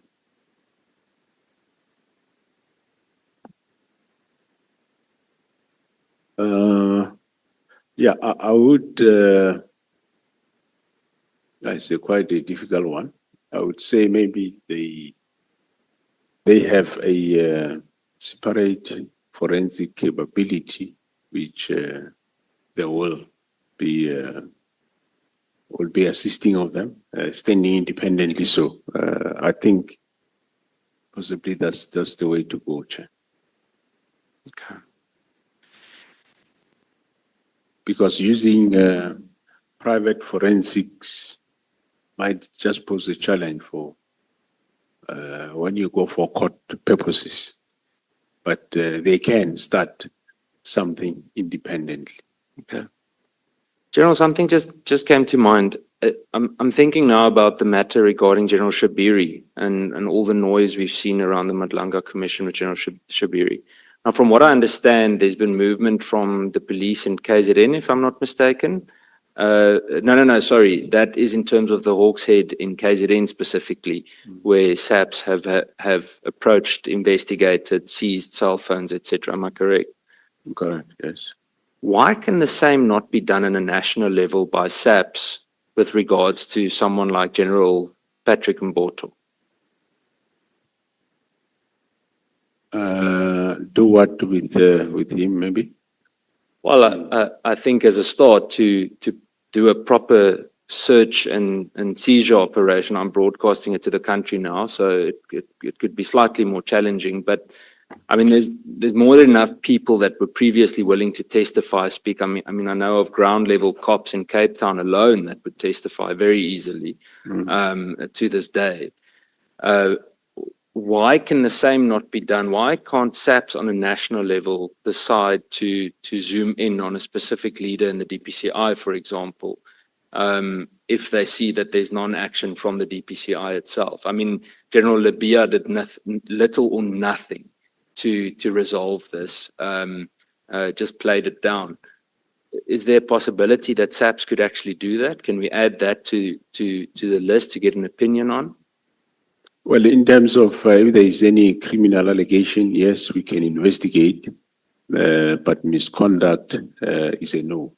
It's the national head that must deal with matters of misconduct of DPCI. But if there is allegation of criminal, we can investigate. Okay. General, I've just got 2 or 3 more questions. There's one specific one, also with regards to General Fani. It was a contract that I could find out. I tried to look it up as well, of 70 million rand that was given to a company called Beyond Forensics without going out on tender. Do you know anything about this? Is that another thing we need to flag for further investigation? Beyond forensics, you say?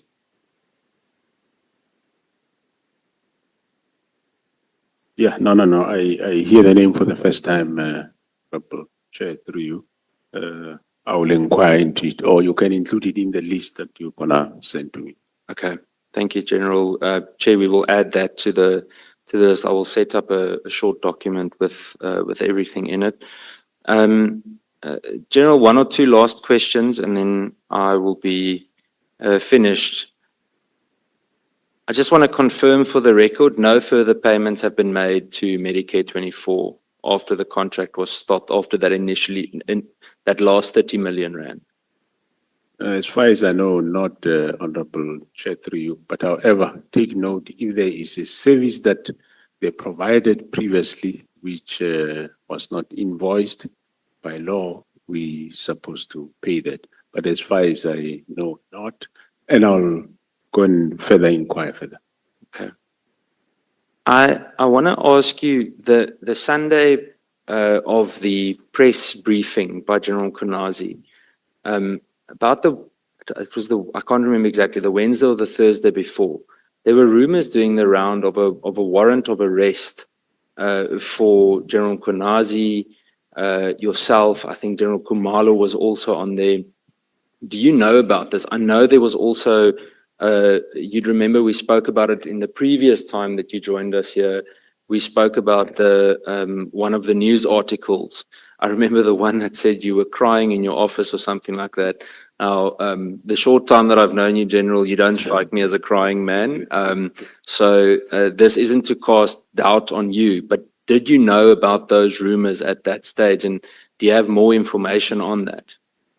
No, I didn't have any other information except those rumors that we have seen. And when they say I was crying Pretoria, I was here in Cape Town. Yeah, I remember. So, in fact, we saw you in Mitchell's Plain on the day on one of those days with the minister. Yes. General, one last question, and Chair, then I'll finish. You previously spoke to us and you said there is a cartel, or there are cartels within SAPS, specific members that, especially from a CI point of view, have infiltrated and aim to tarnish the names of certain senior members. You've previously spoken about it, about WhatsApp messages. We spoke about information peddlers before. There's a whole list of things. Have you since then determined, if you're able to share on this platform, who those individuals are? We've been flooded by information over the last, let's say the last year almost, after all of this has started. Have you got any indication why? And then I think to add on, I want to reiterate what the image looks like from the outside. So in theory, or the theory with this whole conflict, there was also a rumor, a theory doing the rounds that General Sibiya would become the national commissioner when you were arrested. General Khan would become either divisional commissioner or deputy national commissioner, but would essentially have control over crime intelligence. Minister Mchunu would be in line for his political career and campaign forward, whatever that entailed. That's the reason for asking this. This is the reason for the factional discussions that we've been having. The image that was created is that there's the Sibiya group and there's the Masemola group on the one side. Can you speak to us on that in closing? Have you identified who some of these people are that have been out to tarnish names? Thanks, Honorable Chair. Yeah, through identification of those people, some of them has been dealt with. They are no more in the service, but there are still those that are left, which we are embarking on processes of cleaning up. We'll We'll, of course, during the cleanup of the crime intelligence, we'll also deal with that. And yeah, those rumors, I also had them, those rumors. They'll come out maybe at Madlanga Commission, I don't know. But yes, one did hear of those rumors, and they only ended up in that fashion, the way they were. So I can't say more, except that, yes, in terms of rotten potatoes, they are there. And the objective of all these noises is that shift the people so that we can be in charge and continue with the damage that they want to cause to the environment. Chair, I see I have 3 minutes left, so I'm going to make use of the 3 minutes. General, if you could do one thing to really, I'm going to say it, but it's Chair, bear with me. But I almost wanted to say to kick them in the arses, but to chase away the bad and the criminal elements in SAPS overnight. First of all, where would you start, and how would you do it? How do you think we should clean up? We're asking you as the National Commissioner, how do we clean up SAPS? Well, first, I would say I will start there, where the crime intelligence from there move over to the other divisions. One of the things, the quickest way is to approach people to leave the organization. Because if you start opening cases, chasing, it becomes sometimes a long chase, or you can get the person out, then there's arbitrations and courts, and some end up coming back. It's just to identify people, ask them to leave, in terms of to say, well, I'm restructuring, we're reorganizing, so can you, some of those just give way, and you screen other people. Nobody's born on the job. You train the people, and slowly they will get, some point, they'll end up getting experience, other than sitting with figures that are causing more damage or harm than good to the organization, and hampering service delivery every moment of the way. Thank you, Chair. Thank you very much, General Masemola. Thank you. Thank you. Thank you so much. General, Honorable Chair. when you hear the reports that somebody was compiling dockets and then presenting them to your police officers to sign them, some of these things might not have happened during your leadership of the SAPS. What has been your reaction to that? Yeah, thanks, Honorable Chair. It is wrong. You can't compile a docket and take it to a police station. You go to a police station to make a report, and the police will assess whether what you are saying have got elements of crime, and they will then open a case. That is totally wrong. I will circulate a memo to that effect, that such things should not be allowed to happen. But did you have interest to check who are the police officers who would have been involved in such practices? Yeah, one will check, even to check which police stations are those, and engage further as to those station commanders as to why are they doing it. And if there is wrongdoing, take steps with on those people. And then Mr. O'Sullivan, when he was here, he said he previously paid for the trip of one of your police officers to Europe. Have you heard about that statement? or that testimony? No. It never come to my attention, Honorable Chair. We have a lot of things to do, but that one. He mentioned the name of Brigadier Kininda, that he went with him to Europe, and Mr. O'Sullivan was the one who was paying the expenses for that trip. Okay. No, we'll inquire into that, Chair. We always pay for our own members if they are going on an official trip. Yeah, it was said by Mr. O'Sullivan here that honorable members were probing him as to why would he do that? Does that not amount to the capture of the police service? Because the picture is even there, I think, in one of the books, going by the title, Catch Me If You Can. I'm just saying, in your position as a leader of the SAPS, you must take much interest. I hear you, the way you responded to the first question. When I ask you, say, when we go back, we will circulate a memo to all officers to know that nobody can come here having compiled a case. And the police officers just put signatures and maybe even stamps. I'm just saying that that may not be the only case. There may be many other cases which must be to your interest as the leadership of the SAPS, so that it does not become free for all. And maybe if you were to get those details and understand what the trip is all about, what was all about, and why Mr. Paul O'Sullivan had to pay for that trip.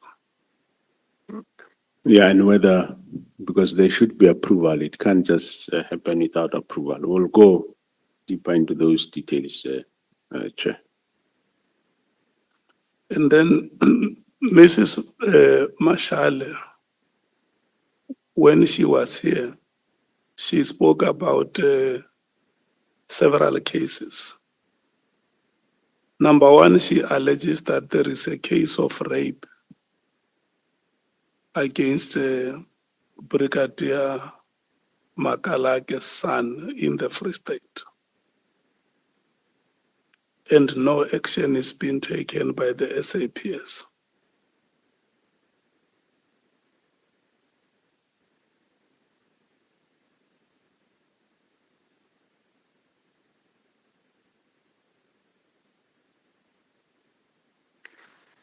It will be investigated, Chair, and we'll see exactly what happened there. You have written it down. Yeah, no, I did right. Number two, she says that there is a potential witness who claims to have been involved in the murder or the murders of the case in a Friede, if you know the Friede farm story. Oh yeah, the dairy farm. Yeah, Friede in the dairy. Free State.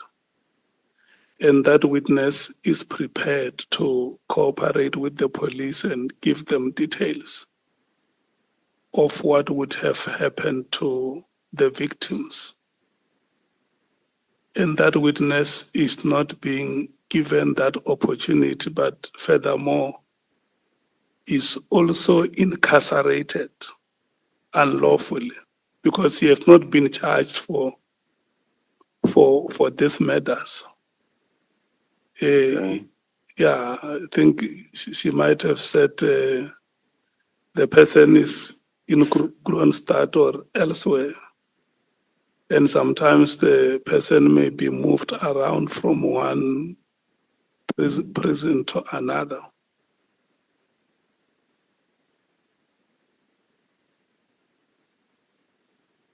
Okay. And then there is a case of, I can't remember if it's a general, one general from the Northwest in Stilfontein. General, is it Mbatu, who was suspended, yes, General Mbatu, who was suspended from the SAPS since 1991. No, it's Sergeant Warando is Mbatu, Honorable Chair. Yeah, I know about the case. you know about the case. Yeah. Is it still ongoing? No, there's no case. It was finalized. He was arrested many years ago Yeah. for possession of some gold or diamonds. The detail is that he was arrested at Stilfontein, Mm. and then he was suspended since that time in 1991, and the case is still unresolved.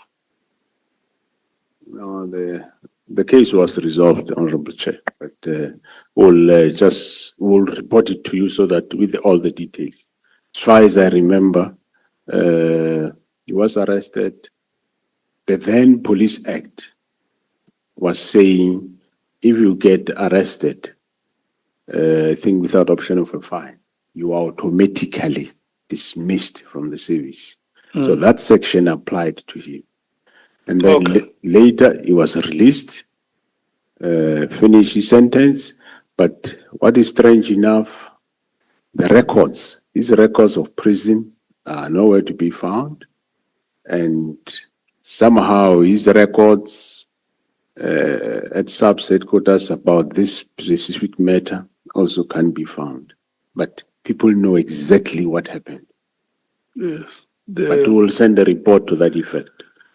The former NDPP, Advocate Batoy, and General Kumalo, when they appeared before us, they said one reason why the SAPS is unable to succeed in high-profile cases is often because you have parallel teams investigating, and Advocate Batoy even gave an example of the Senzo Meyiwa case,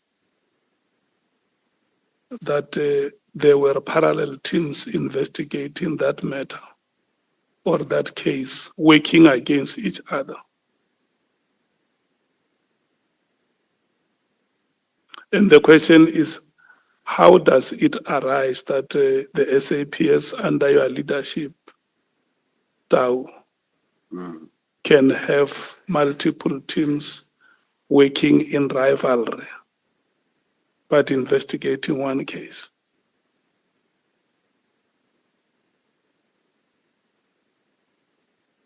Thanks, Chair. Well, that matter, I think, is more matter of Meyiwa. It was during my times, the previous National Commission. I found those teams there, which I listened to both. And eventually I spoke to the NPA and we said the current case that you see in court should proceed. So, but it's matters that we will always guard against, that it shouldn't happen. Yes, because two teams doing one and the same. What they were essentially saying impliedly is that from your own officials, there is more than sufficient interest in those cases. The interest that goes into those cases goes beyond the SAPS. It's not just about investigating what happened. It may include, by implication, things like intention to cover up and make sure that some information disappears or is not presented before competent authorities for adjudication. And it's very sad if that was to be true. I'm not saying it's true. That is what has been implied here. That the reason why you can't succeed in those key cases is because of the rivalry, internal rivalry. Once a case is opened, there will be so many hands and there will be so many bodies around that case. Yeah, no, thanks, Chair. Currently, as far as my knowledge is concerned, we don't have that, but I know in the Maywa case, there was such, and it has since stopped. There is no more. It's only one team. But in other areas, we will cut against that. Yeah, but because the it sense of doesn't- Mewa case, because it's a case of national interest. Have you checked if indeed there was that misconduct on the part of the SAPS, which would have contaminated the case? People who are not supposed to be there, they involve themselves there. Would you have checked that? Thanks, Honorable Chair. No, I didn't. It's a very old case. It's running at court now. The scene was an old scene. A lot of national commissioners passed around that. So definitely give me the opportunity. I'll go and reflect on the matter and check exactly whoever went there, what role they played. I don't think that was ever investigated. Yeah, because remember, one of our pillars is to check if there is corruption within the SAPS, and if there are people who will involve themselves in cases to make sure that prosecution does not succeed. That amounts to corrupt activities. And then General Kumalo, when he was here, he said to us that there was a case of a consignment that was transported from Durban to Soweto. And because this is confidential information that could not be publicly disclosed, he could only make confirmation that it was indeed true that there were police officers who were involved in the transportation of that consignment. And further, that the leadership of the SAPS knows about that. And lastly, that those officers are still in the employ of the SAPS.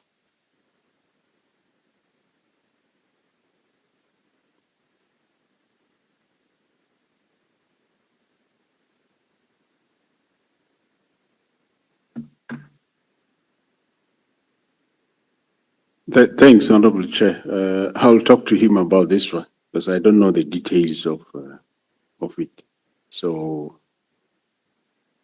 I'll engage him and thereafter take action on the other matter.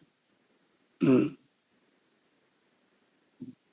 then the other case is the case that Honorable James asked you about, the three officers who were here, Malachi, Ramalepe, and Ramolobe, who also made very serious allegations.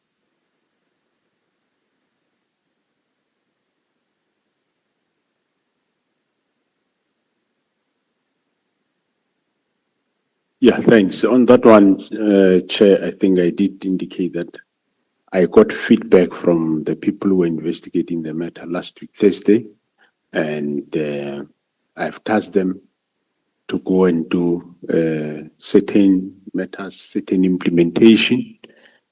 Some of the matters of the complaints were resolved. Some implementations were done, but there are those matters that we can't.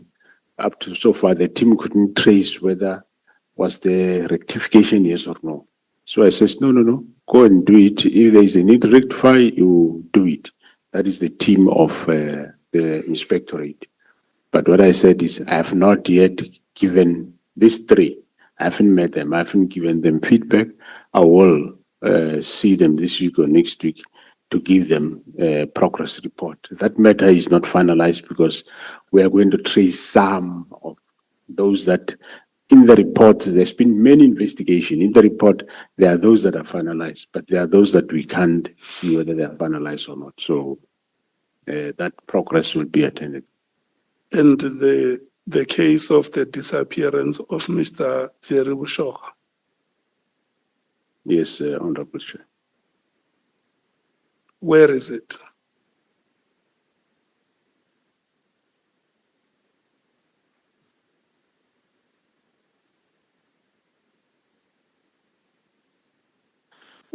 Honorable Chair, this case is still under investigation. The team GC Ops is investigating the case.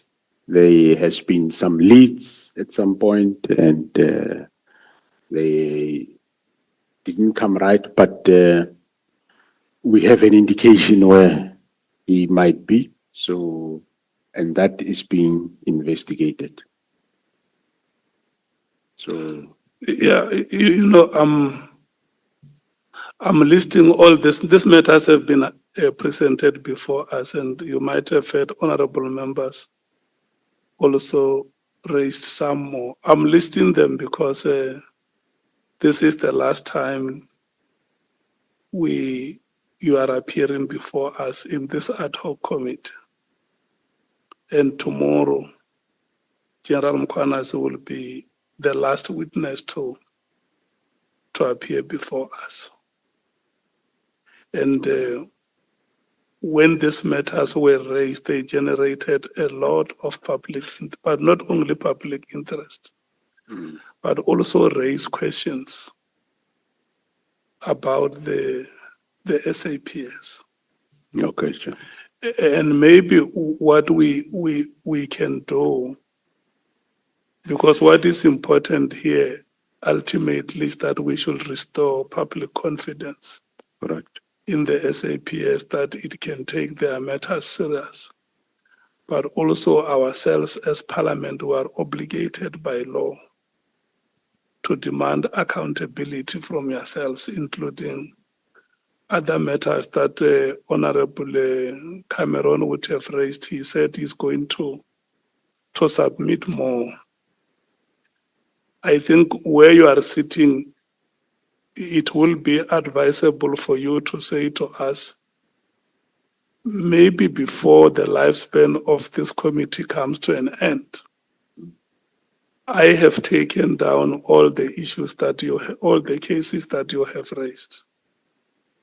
And then we will respond to you in writing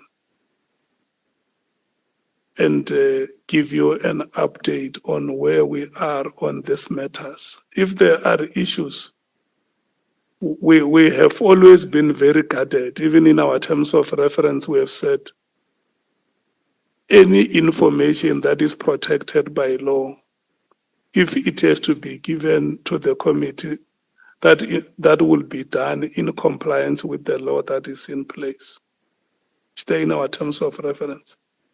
If there is any evidence that you think, if you give us, may compromise or jeopardize your investigations, you can always find a way to explain, to say, this case, this is where we are. We may not be able to divulge the rest of the details because we think the case may be jeopardized.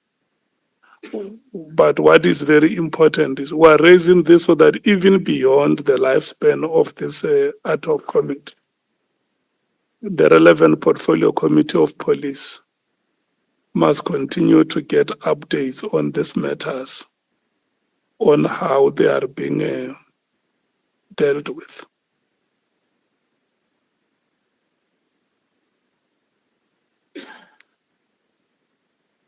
Okay, no, thanks, Honorable Chair. I think one will do, as you say, we'll go and do follow-ups on progress on each matter, and we'll then be able to send this committee, we still there, or the police committee, the progress in terms of where we are on each matter. That will be that will be in order, Chair, be accounting. Thank you. Let me ask you this last question. You know, before the ad hoc committee was established and before the Madlanga Commission was appointed, we did not hear the testimonies that we are hearing now about your subordinates. And for sure you can agree with me that some of the details when they come out are very chilling. When you watch on television, you see us sitting here with a witness or at the commission, the witness making confessions or being unable to respond to questions. Has it not occurred to you previously that some of this information happened to drop in your ears? That there may be a commander or what, General Khanyan somewhere doing XYZ, which is illegal. Or the whispers, if you go to a funeral at Ramasemola in Limpopo, and one of the mourners just grab you by the hand and goes aside and say, General Masemola, there are many things which are happening. We think you must know about them. Haven't you heard whispers about these wrong practices prior to the advent of the ad hoc committee or the Madlanga Commission? Thanks, Honorable Chairperson. Some of them, yes, one did hear about them.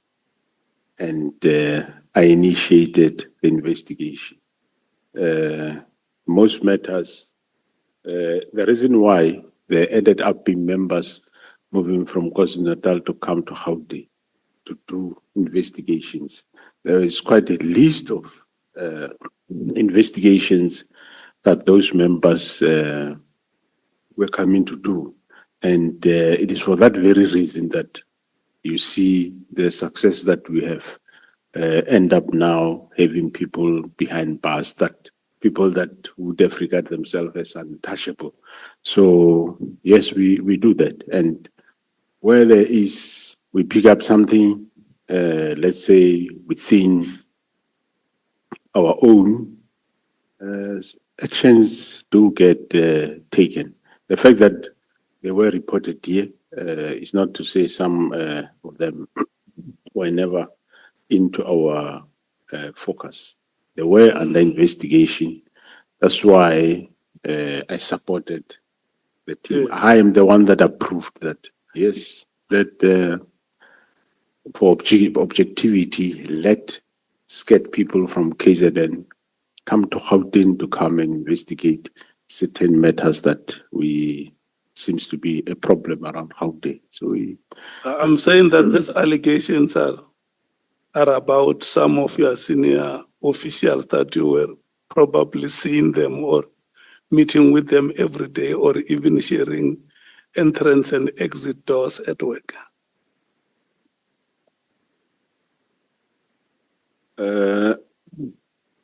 Those that comes to my ear, Chair, I initiate investigation.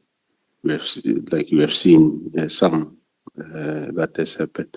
If comes to ear that there is this wrong, I do initiate investigation.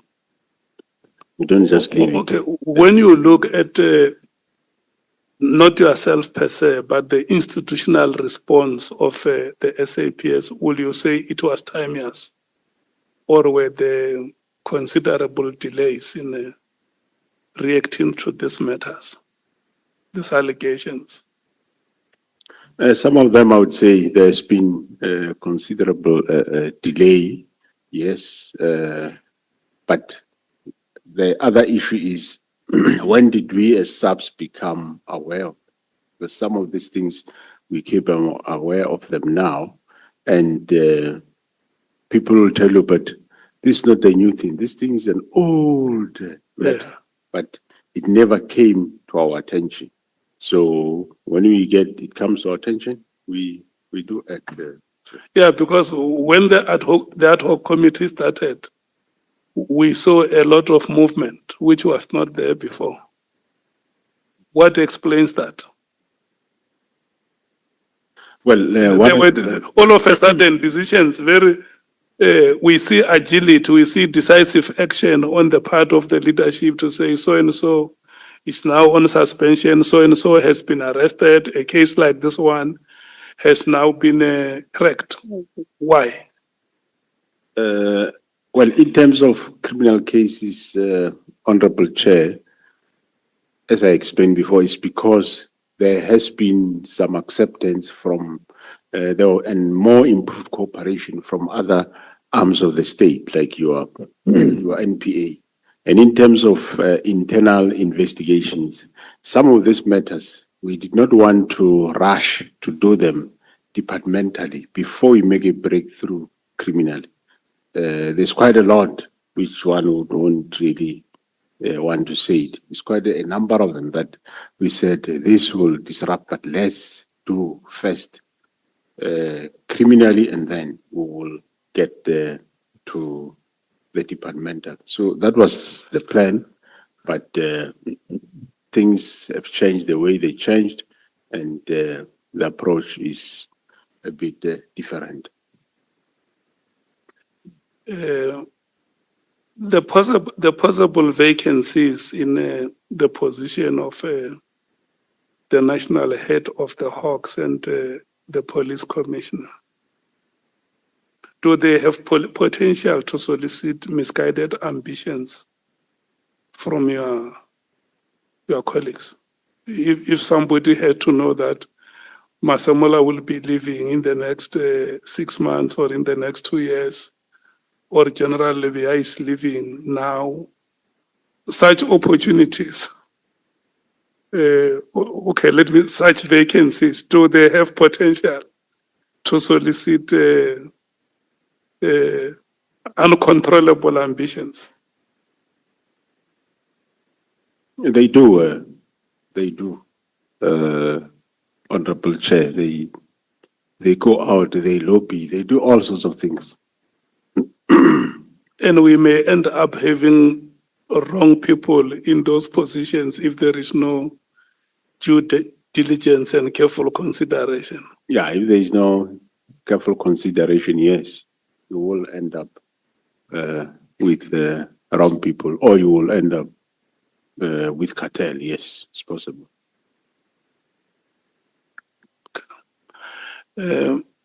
I saw Honorable Skosana and Honorable Matthys have raised their hands. I'm exercising benevolence because in any way your time is gone. Can I take you in that order? Thank you, Chair. I guess one has forgotten to, I know perhaps this does not belong here. I just want to make a disclaimer, Chair, and to General Masemola. You know, there's an issue about izingwenyama or kumgani. They feel that obviously they think that the police perhaps are the one who are responsible for their safety. They've asked us to ask the general, hence I'm making a disclaimer that perhaps as lawmakers, you might refer it back to us, that there's only one Kumgani which is well looked after. Because in all the provinces, kunenkumgani, kunamakhosi, kunengwenyama, so to speak, not necessarily makhosi, ingwenyama zala oma area. So what they've seen, they say, but we must ask the general. I said, well, perhaps it's a right platform to ask you. I know I'm putting you into a corner with this one, because they are saying there's only one, and they feel that they need to have as well some security, especially going to the next local government election. And that will be my a comment to, in fact, not necessarily a question, Chair, to General Masemola. Thank you. Let's take Honorable Mathies and the General will respond. Oh, thank you, Chair. Mine is not a question, but just two follow-ups that I think we should do as a committee. When the head of IDEC was here, we didn't ask specifically whether IDEC had obtained warrants of arrest for our National Commissioner. So I think we must write and get clarity whether they did or whether they didn't. I don't think it should be a secret if they had received one or if they hadn't, but if we can write to that. And then the second follow-up would be that Lieutenant General Khumalo must retract his statement that he made here in the committee that 90% of Gauteng SAPS is corrupt, just so we can have it on record, because as the record stands now, that is what he said, and he's the head of crime intelligence. So if we can do that. Thank you, Chair. So, General Masemola, you said that you were going to discuss that matter with General Khumalo. Yeah, correct, Chair. I thought he's coming back here, so he's gonna. Yeah, he's not coming back. Okay. And you and him have now contradicted each other. Okay. No, I will. So when you go back from here, you go and discuss with him. He gives you the report. And then from there, when you have got an explanation, he must then write to us and retract that statement on the basis of the explanation that he would have given you. Okay. Thanks, Honorable Chair. I'll do so. Engage you. So that if we happen to call you again, you and him must come and speak one thing. Because now you have not said the same thing. Correct, Honorable Chair. No, we'll do that. On the matter raised by Honorable Skosana, well, I think it's the matter that belonged to somewhere in another committee. But just to correct him, it's not it's not one king being protected; it's two kings that have been protected. But yeah, it's a matter that our department and the traditional affairs is seized with, and we will see how it is finalized as we move forward. Thank you. Advocate Arendse.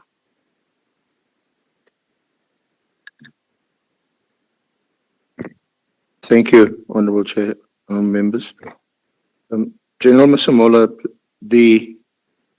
is it the case that and here I'm referring to the Medicare 24 contract, that SAPS didn't receive any value for money for the 30 million that was spent?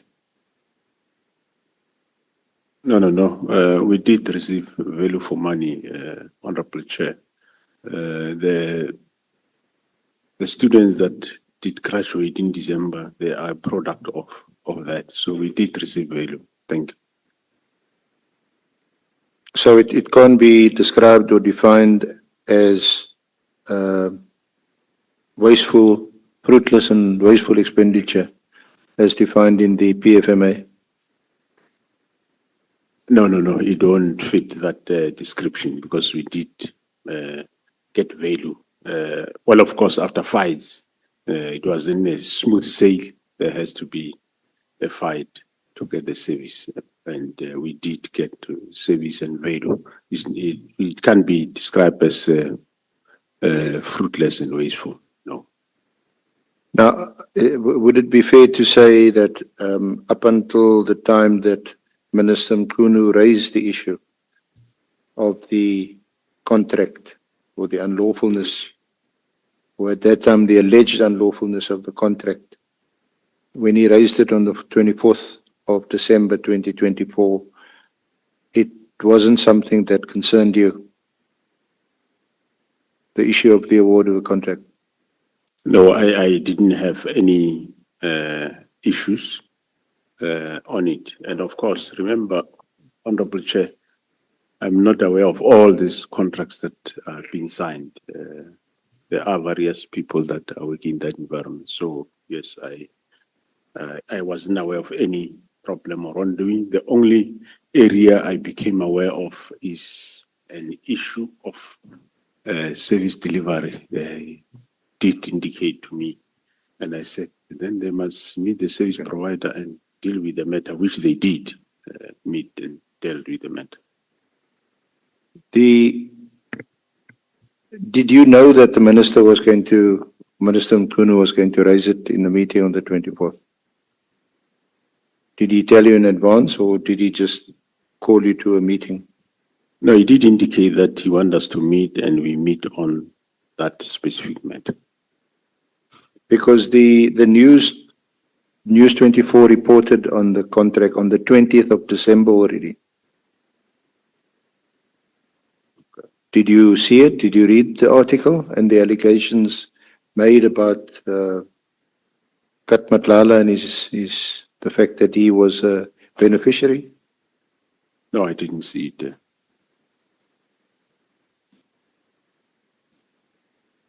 So you agree that if Minister Mkhunu did not raise this issue,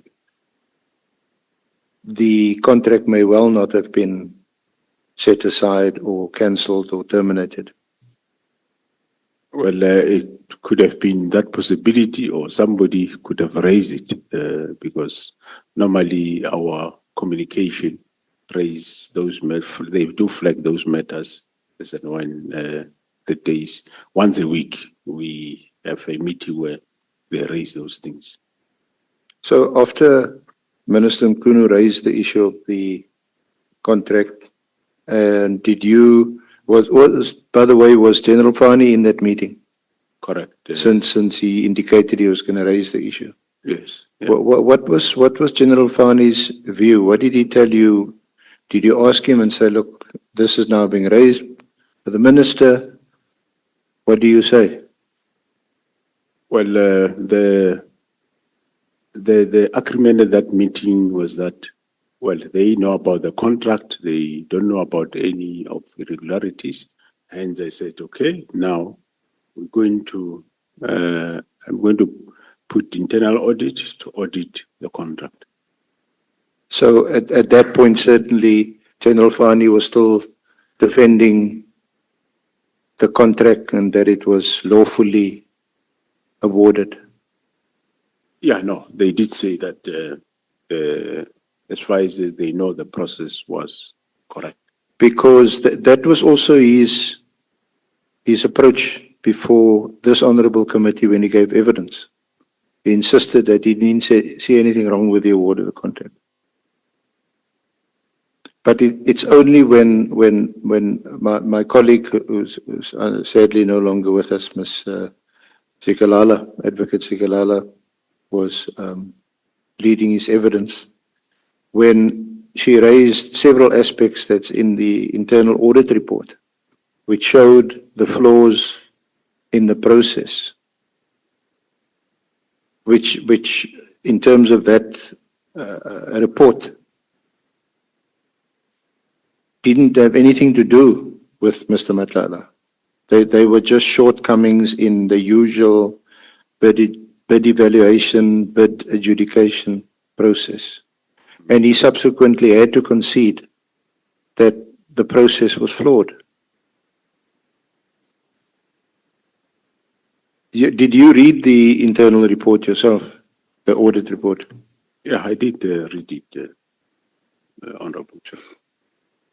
So the report seems to, if General Fani is the person responsible for the award at the end of the day, just following on a question, I think Honorable Cameron or one of the other members may have also asked, why has no action been taken, departmental action taken against General Fani?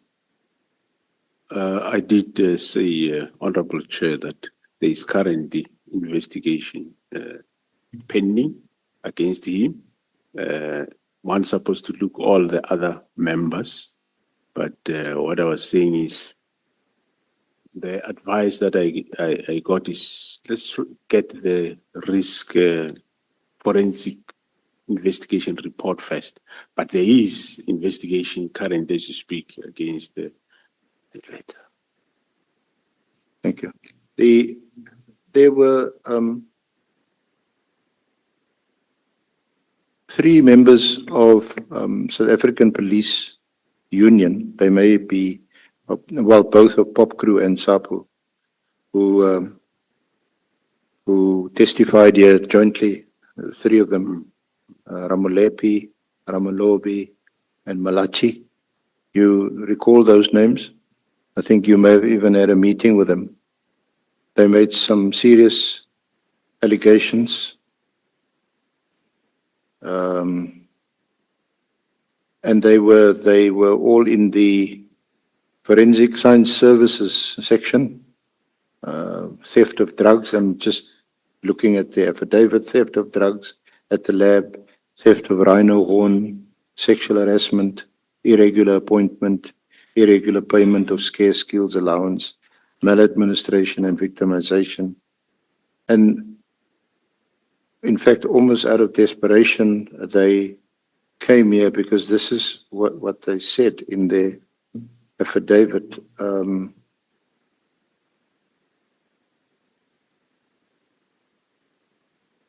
Can I comment? That now I'm going to give you an opportunity to comment.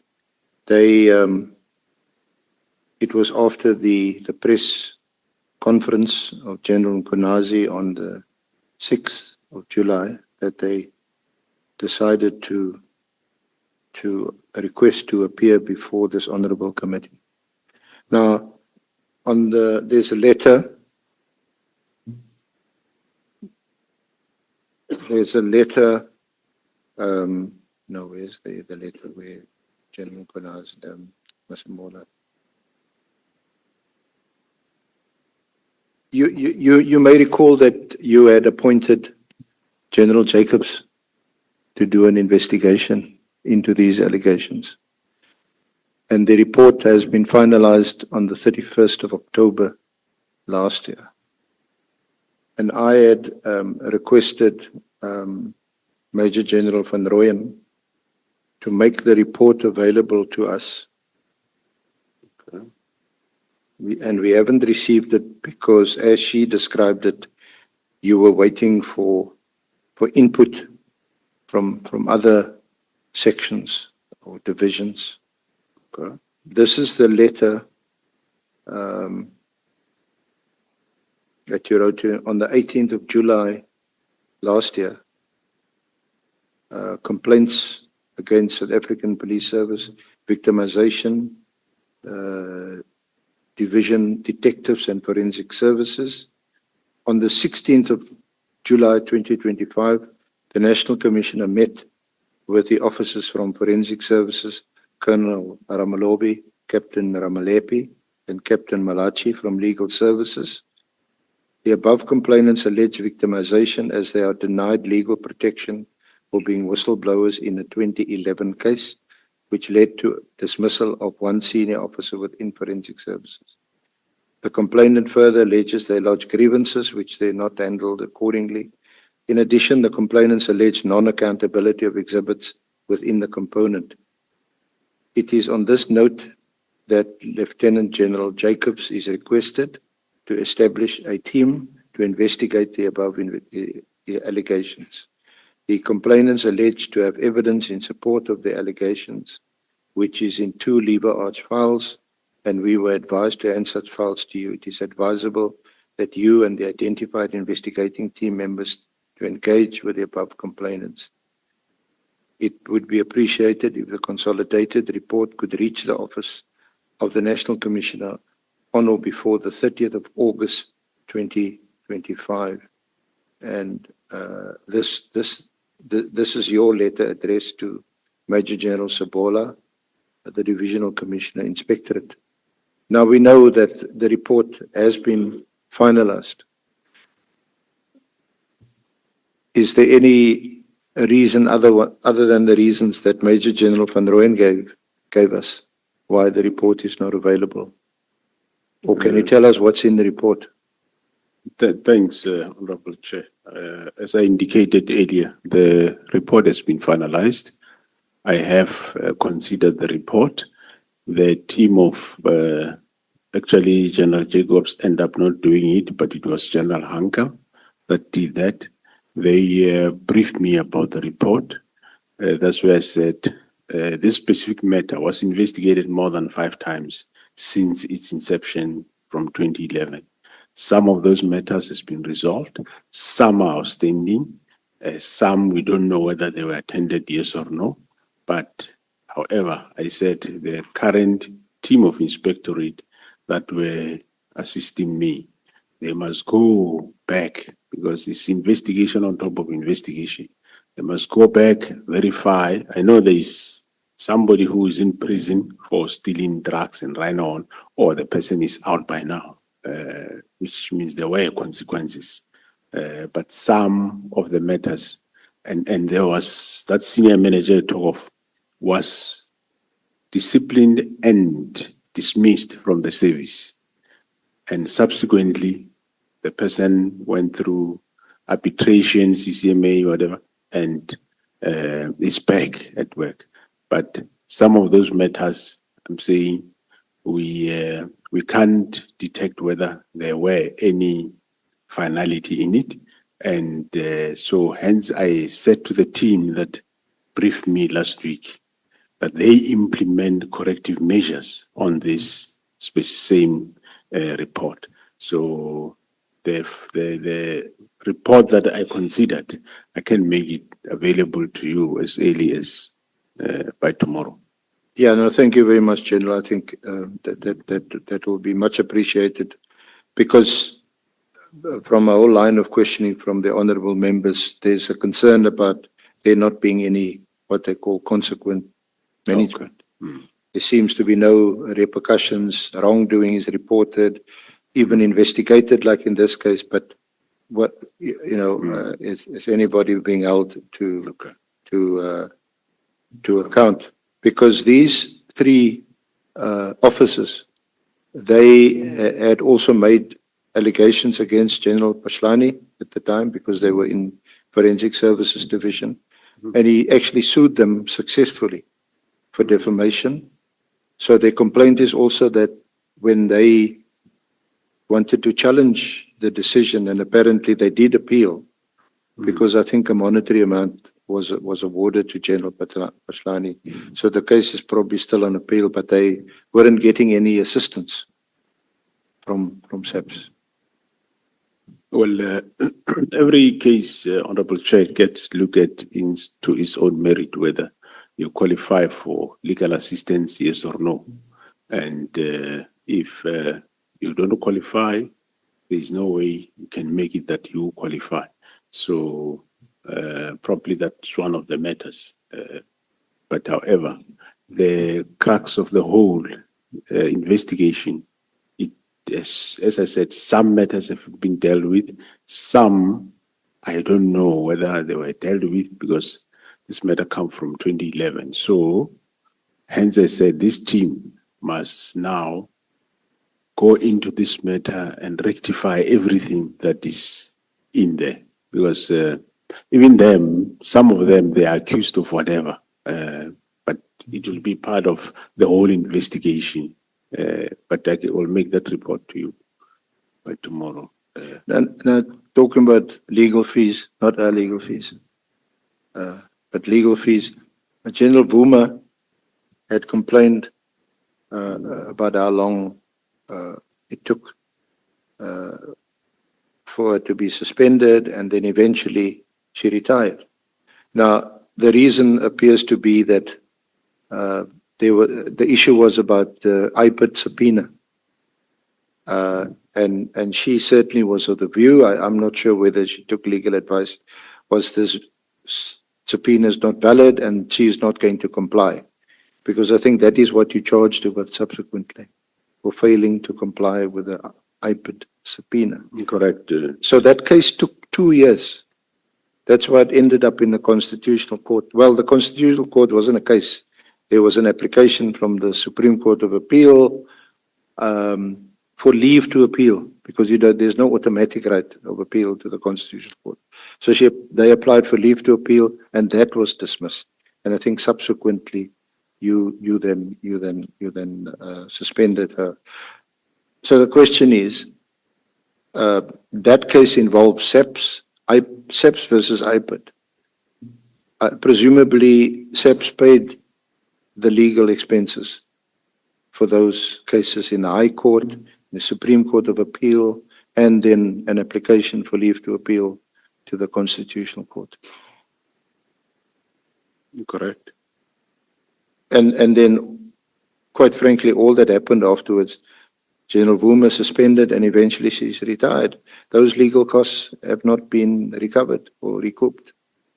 Well, determination will be done, Honorable Chair, and if she found to be liable, not only her, but the others, the recovery process will be undertaken. Okay. Then I think, again, just arising from one of the questions raised by the honorable members, this is the return of the dockets and the fact that the dockets, I think it may have been Honorable Member Breitenbach, that the dockets were sort of lying in the office in Pretoria for some 3 months or so. What would these PKTT members have done? The directive came on the 31st of December of 24. The dockets were sent or taken to Pretoria on the 28th of March. And then only subsequently were they returned to their stations in KZN. Are you able to respond, or perhaps it's not a fair question? What The is the PKTT members, what did they do over that period when the dockets were locked away in Pretoria? Oh, I did answer that question earlier, Honorable Chair. Remember, it wasn't all the dockets. They had dockets that were caught going, they were still running with them, further investigating, going to court and so on. It's not to say they were sitting in Or presumably they were continuing to do their work because there was a standoff between you and the minister, and you weren't going to immediately disband them. So they may have continued. I'm just trying to find an answer. Maybe have continued working. And they may have even come up with new cases, new dockets. They were doing work, Honorable Chair.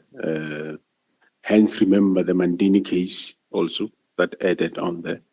Yeah. So they were doing their work with the court-going cases. Now, you're aware of that IPID had brought a case and had charged General Mkhwanazi about those Nagi allegations. I think it's in the Malotswa affidavit. You're aware of that case? Well, I became aware of it when it was being discussed here, and When we discussed it with you. when it was discussed here that there is such a case. Okay. But in terms of the matter itself, I knew about the kidnapping. I knew about members of DPCI KZN that they followed, investigated the case to wherever they went, to Mozambique, and came back.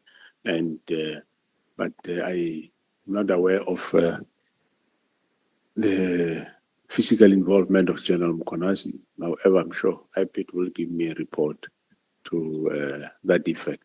But that's how I know. You don't know where that case is and whether there's been any developments in that case?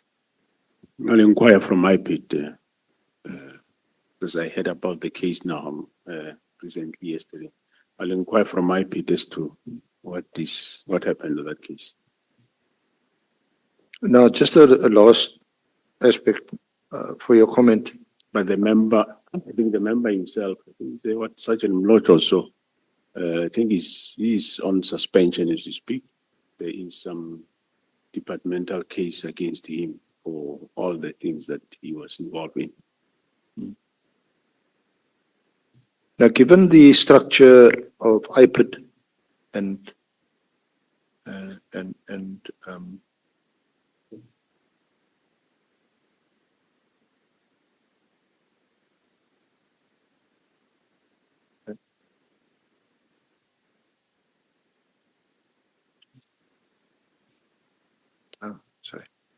IDEC and IPID.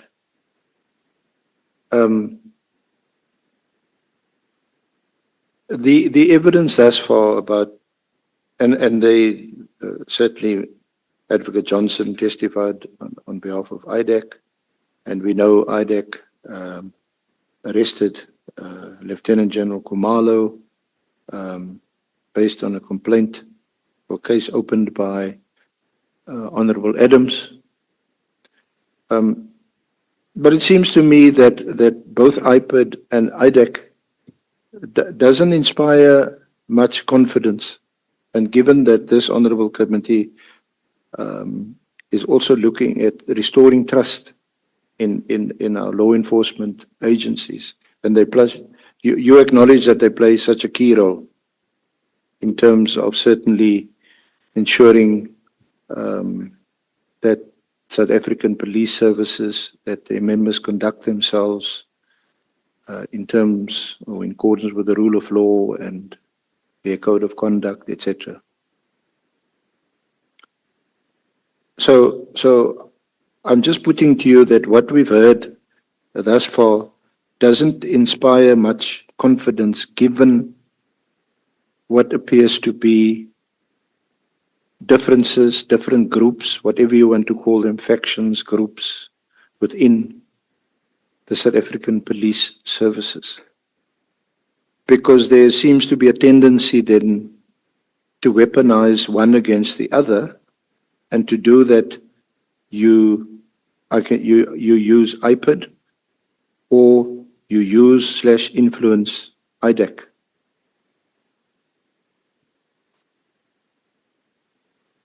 Thanks, Honorable Chair. Well, I think you sum it up. That's the way currently it is. I mean, we've heard the evidence, and several members of the committee, maybe the entire honorable committee, were fairly clear about the use of IPID in the period when Mr. McBride was the head of IPID, and Mr. O'Sullivan played a prominent role in the work that they were doing. Although that was a few years ago, I'm not sure whether the situation has improved. So are there any suggestions that you might make or recommendations that you might make to us, to the Honorable Committee, of how their role could be strengthened? The one recommendation I can make, which I said earlier, Honorable Chair, is that you can, for now, you have the institution, you have SAPS as an organization, you have IPID, you have IDEC. But if in all these institutions you have members of SAPS right through, you're bound to have a problem. You are bound to have a problem, because if you left SAPS, maybe you hated me and you go to IPID. When you get there, it might be that you find a way to get back to me, or you get to IDEC, same thing will happen. So in other words, in reality, it's three different institutions, or by the look, it's three different institutions. But in actual fact, it's one institution. So then you're going to find that issue of crashes. So that's why I was saying that if maybe the IPID can employ its own employees, train them, same with the IDEC, then it might maybe be a different picture if that's the case. Otherwise, as long as you have one organization. Yeah, there's no, are you saying there's no true independence? It's all one single organization. It's like this ad hoc committee Yeah. and the police portfolio committee and let's say defense or education. You're all members of parliament, not so? The National Assembly. It's a similar thing. I don't know whether you Yeah. understand me. Because it seems to be from the evidence that some people or some officers, either they worked or they were members of SAPS and they go and work for IPID, or vice versa. Or in the case of IDEC, they used to be prosecutors or they used to work in the National Prosecuting Service. Now they work for IDEC. But their names, their names have cropped up during the course of these hearings, and I'm not going to repeat them or bore them, but that seems to be a weakness. Yeah, no, I agree. That's exactly what I'm saying. That Yeah. it's three different institutions, but if you look at majority of the investigators, you will find that all of them are substitutives actually. So they might, and I don't say they are not impartial, they are not independent. And not all are from SAPS. Some are from other government institutions and or the private sector. But majority of your investigators, some of them are former detective members. Yeah. So it's bound to have that getting back to some at some point. Thank you very much, General. Thank you for your attendance, your cooperation with us. Thank you very much. Thank you, Honorable Chair, Honorable Members. Thanks. Okay, Terence. Thanks. Thank you so much, Advocate Arensa. And thank you so much, honorable members. Ra go leboga tau ya tswako. Honorable members, we are going to start tomorrow at 10 o'clock.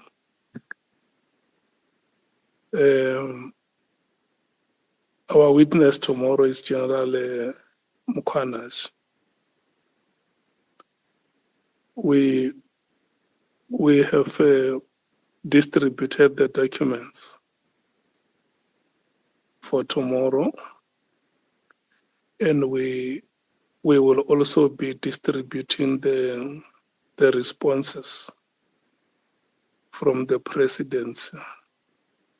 We received the responses in the afternoon, and when we were supposed to distribute them to you, the officials came back and requested to make improvements or to add additional information to the responses that they have given to us.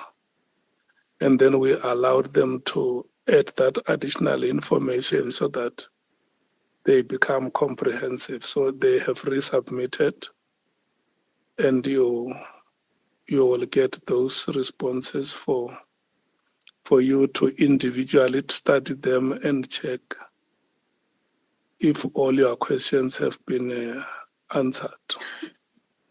We must apologize, General Masemola, that from 20 minutes past 2 until now, we have not given you a break.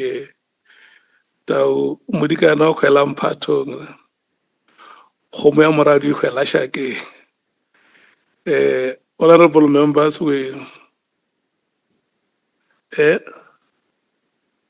Honorable Skosana, you want to say something?